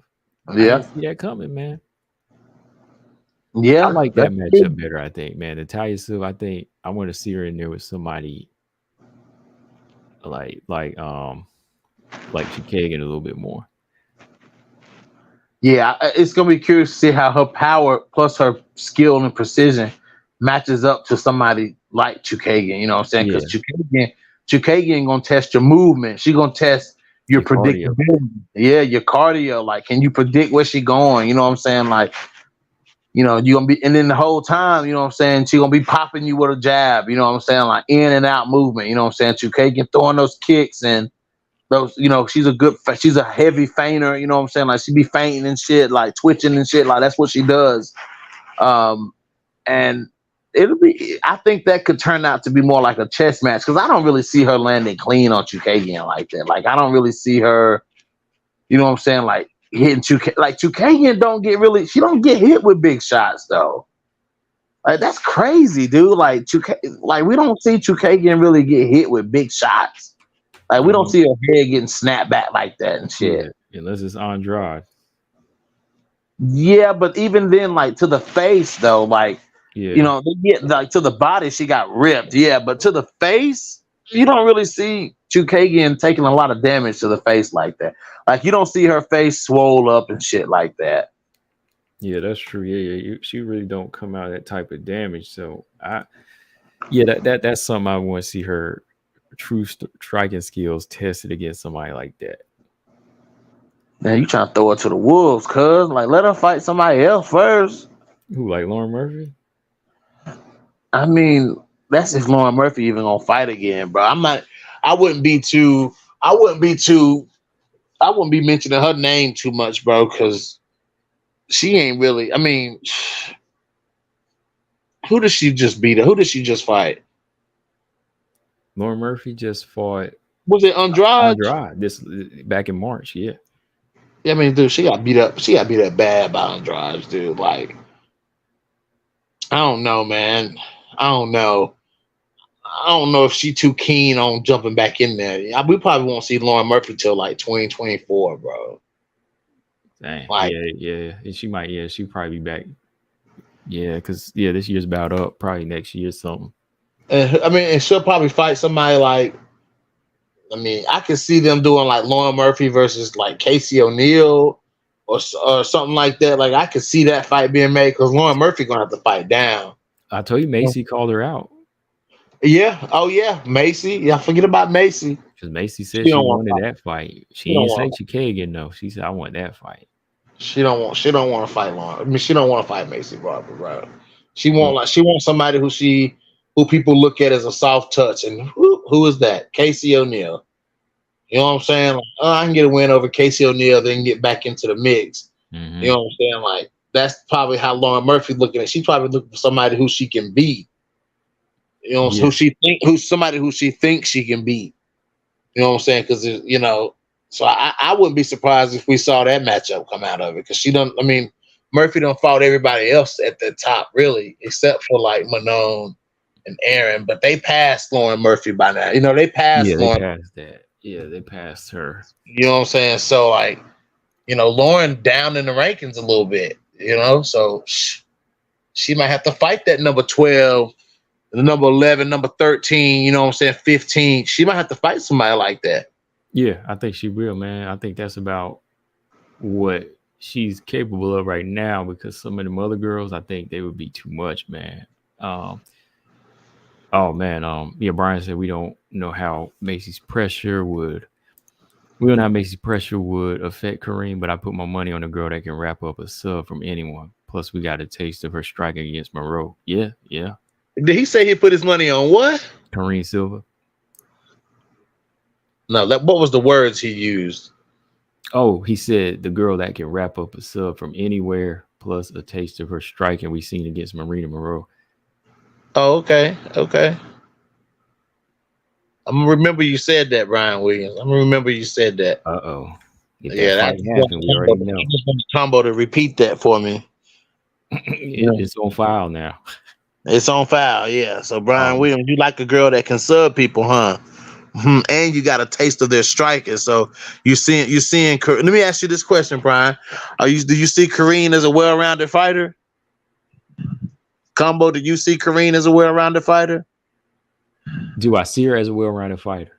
Well, she showed me the next level striking that we needed to see. No, she ain't shown no next level striking, Combo. She ain't shown no next level striking. She had success in one fight on the feet. Come on, Combo. She showed, ain't that what we wanted to see, though? I mean, she beat Marina Monroe even on the feet at her own game, right? Okay, so assess Kareem Silva for me. Don't slip up. You better stay consistent because I'm looking for that whole Combo. But go ahead. What do you want me to say? What I always say about her? I just want you to assess Karine I want you to assess her skills. I think her skills on the ground, her jiu-jitsu is proven. I think she's physically strong. She can get takedowns. I think that she's confident in her striking because the way she throws it before in the past, like I said, she shadow boxes like Macy's done in the past. But she's finding her range now and she's connected. So now we see that she has power. And she set traps up with her punches. Like she just wasn't throwing wild. She set up some of those punches that dropped Marina Monroe in this fight. That man said shadow boxing like Macy's done in the past. Yeah. Macy did it. Because I remember Uriah Faber said he was like, stop shadow boxing or something like that. That's so funny, dude. I'm sorry, but that's funny, man. Yeah. That's what I'm saying. People think we making fun of fight. I'm like, nah, man. Corner saw that junk. Macy was like, Uriah Faber was like, all right, let's start touching them now. I am a Combo, you literally just said her ground game is proven. And pretty much that her striking is also coming along too. But and she's a killer. She's going after it. She's a killer. And she's a killer. But you didn't give Casey O'Neill that same credit. But it's okay, you know what I'm saying? Because that's just how you do. Because you low-key got something against Casey O'Neill. You know what I'm saying? And it's cool, you know what I'm saying? Because I do dig that Manon. You think Casey's more proven than well, she got a few more wins, right? Yeah, I was about to say, dude, she started off on a 3-fight finishing streak in the UFC too. Okay. You know what I'm saying? I mean, Her ground game is proven, and her hands are caught Who's up to speed too. So whose ground game is more like who would you rather be on the ground with? either one of them are dangerous on the ground. You go to the ground with either one of them. Every time we see these fighters hit the ground, they dominate.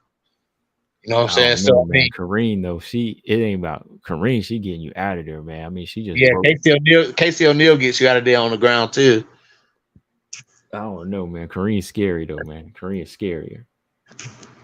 I mean, I'm just saying, Kareem takes people down and subs them.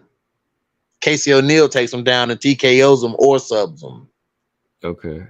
I mean, I can't let you slide on that one, man. Like I can't let you slide on that one.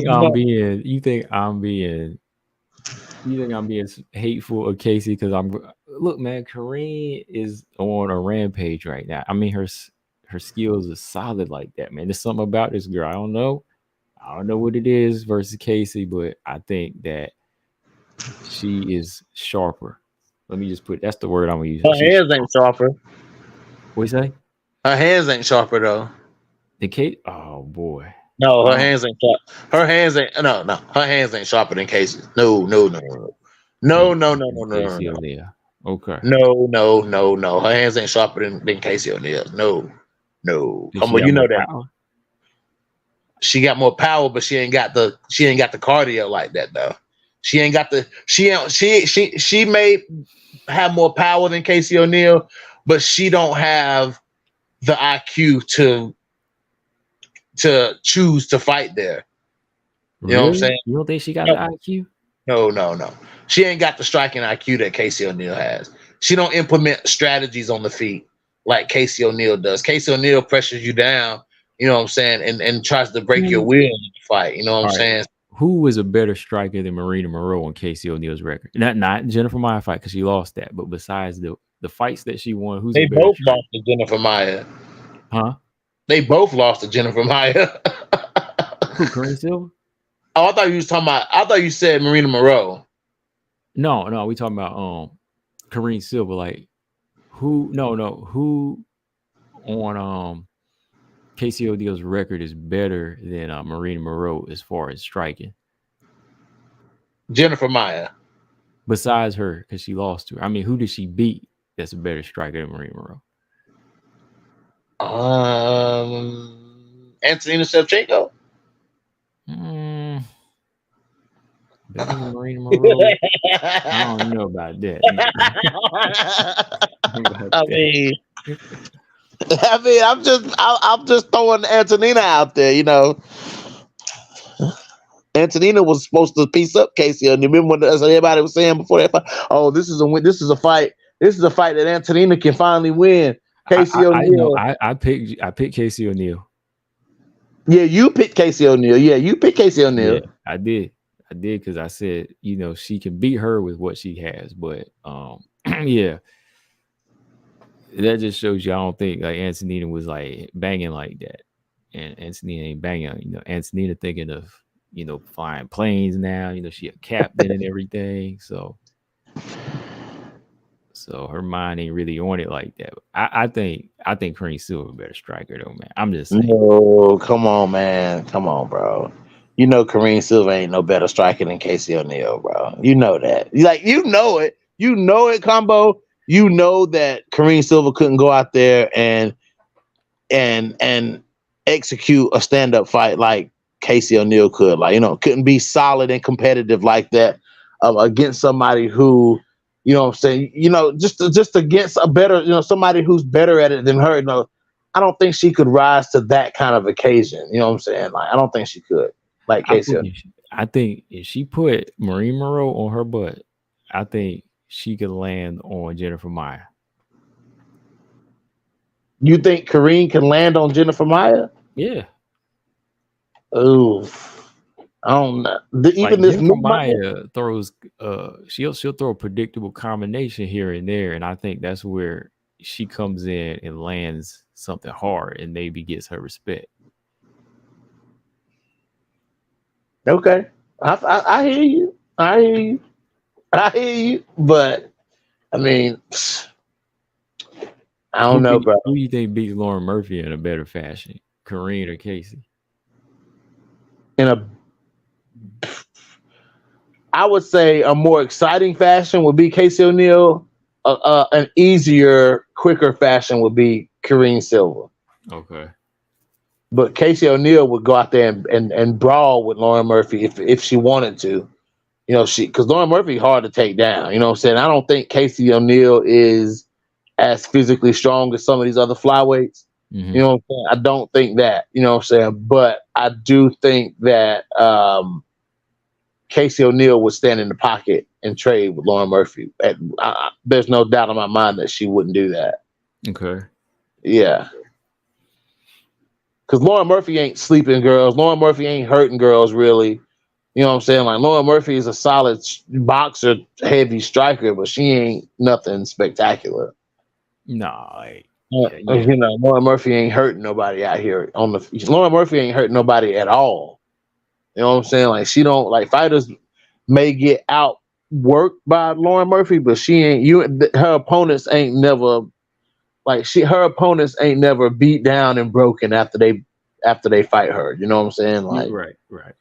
You know what I'm saying? Like, Murphy don't put a lot of hell on her opponents versus people like Casey O'Neill and Kareem Silva. You know what I'm saying? Like, they put some hell on you. Yeah, they do. You know, so I think Lauren Murphy, her place and her standing in the division right now, like, that's an easy come up for some of these hungrier fighters like Kareem, Natalia, O'Neill. You know what I'm saying? Like, that's or Macy Barber too. You know what I'm saying? Like, that's a solid win for them. Jazz Divisius. You know what I'm saying? These hungry girls that are coming up, you know, they different, bro.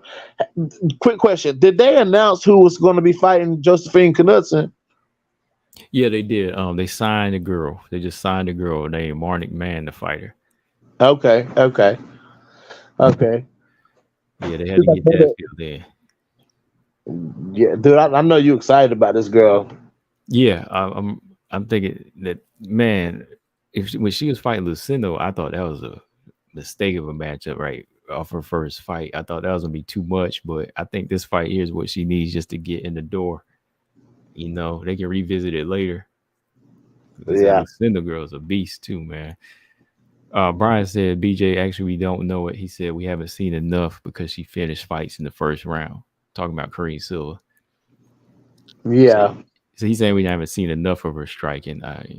Yeah, we haven't seen enough of her gas tank, in my opinion. Like, to say she has the same gas tank as Casey. That gas tank ain't up to par.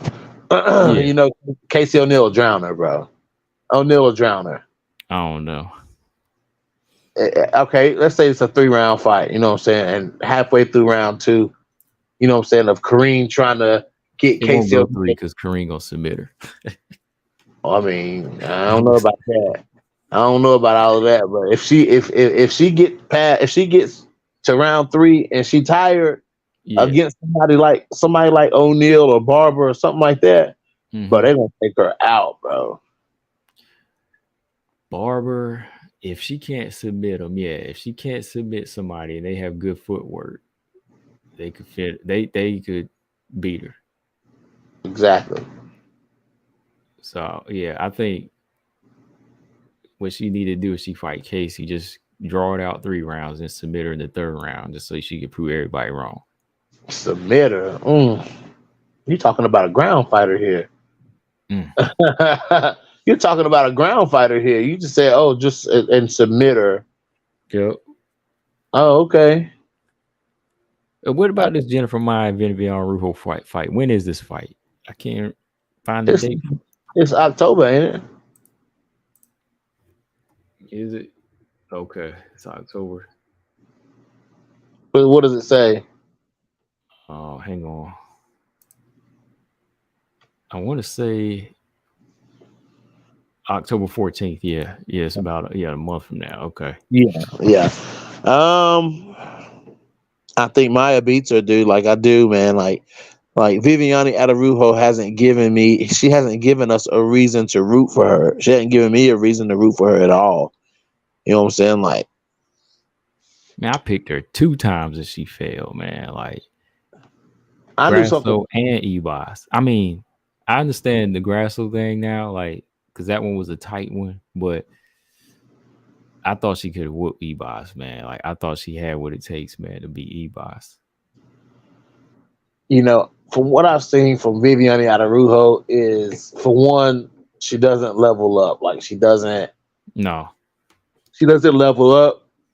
Her cardio is bad, and she allowed people who are lesser skilled to her on the feet have a lot of success on, with her. Montana jabbed her up a lot, you know what I'm saying, and landed a lot of strikes on her, and she wasn't supposed to be getting hit like that, you know what I'm saying, to get somebody like Montana De La Rosa, but it happened, and then she falls flat, dude. Like she literally falls flat in fights. Like it's really kind of embarrassing. Mm-hmm. You see this physically imposing woman, you know what I'm saying, and you think that, oh, you know what I'm saying, she about to, and then she start getting that tired look, you know what I'm saying, she get that tired look, it's like, damn, here you go again. She Yeah. plays by it, bro. Yeah, you can hear like when she start punching, she be grunting too, man. Yeah. She be start grunting like every punch she throws, she be breathing hard, like she really pushing herself. Yeah. Okay, Colostrum got this one last question before I wrap it up. Sure. Colostrum said at No Filter MMA, Casey versus Chikagan, how's that go? You know I already know that goes, man. I mean, Chukagian will probably win the fight. Like, Yeah. Chukagian would win the fight, but just because I'm saying that doesn't mean that Casey O'Neill is gonna come in here and fall flat. Like Casey O'Neill, it ain't like Chukagian gonna stop her or something. Like Casey O'Neill might get outpointed, but I guarantee you, if she got outpointed, she would. It'd be a close fight. Like it'd be like a competitive fight because Casey O'Neill gonna get in there and she gonna get dirtier than she gonna try to get dirtier than somebody like Chukagian. Mm-hmm. O'Neill gonna try to muddy the waters a little bit. That's what I'm saying. Let's put some respect on what Casey O'Neill can do. You know what I'm saying? She'll try to clinch up or try to take Chukagian down or something like that. Like, she'll try different things. She doesn't get stuck in one mode like some fighters do. You know what I'm saying? Like we talk about fighters getting stuck in their ways and doing stuff. O'Neill is well rounded, man. She's gonna go if she's gonna go for different shit. Yeah, who do you think would be a best style matchup for her when she comes back? Like as far as getting back into the mix. O'Neill? Yeah. I would say Lauren Murphy or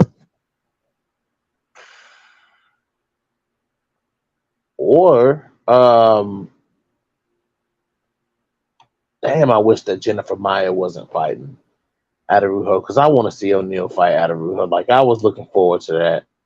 Yeah, that's a good one. Yeah, I was looking forward to that one. I would say Lauren Murphy or give her one of these fighters that's on the come up. One of these veterans that's getting their shit together. You know what I'm saying? Give her fucking Miranda Maverick, or well, not Miranda Maverick, but give her Ariane Lipsky, you know what I'm saying? Or give her that's a good fight. Yeah, you know what I'm saying? Give her Ariane Lipsky or give her JJ Aldrich, you know what I'm saying? Like, because I think that they deserve a ranked fight. Yeah, I think so. I think JJ, man, if she that would be my last straw. Now I'd be like, JJ, you gotta show up in this Casey O'Neill fight. You got to come in there and do it. And I think the pressure would be something though, man. Like Casey O'Neill's pressure could be a problem for JJ. Could be a problem for in that fight.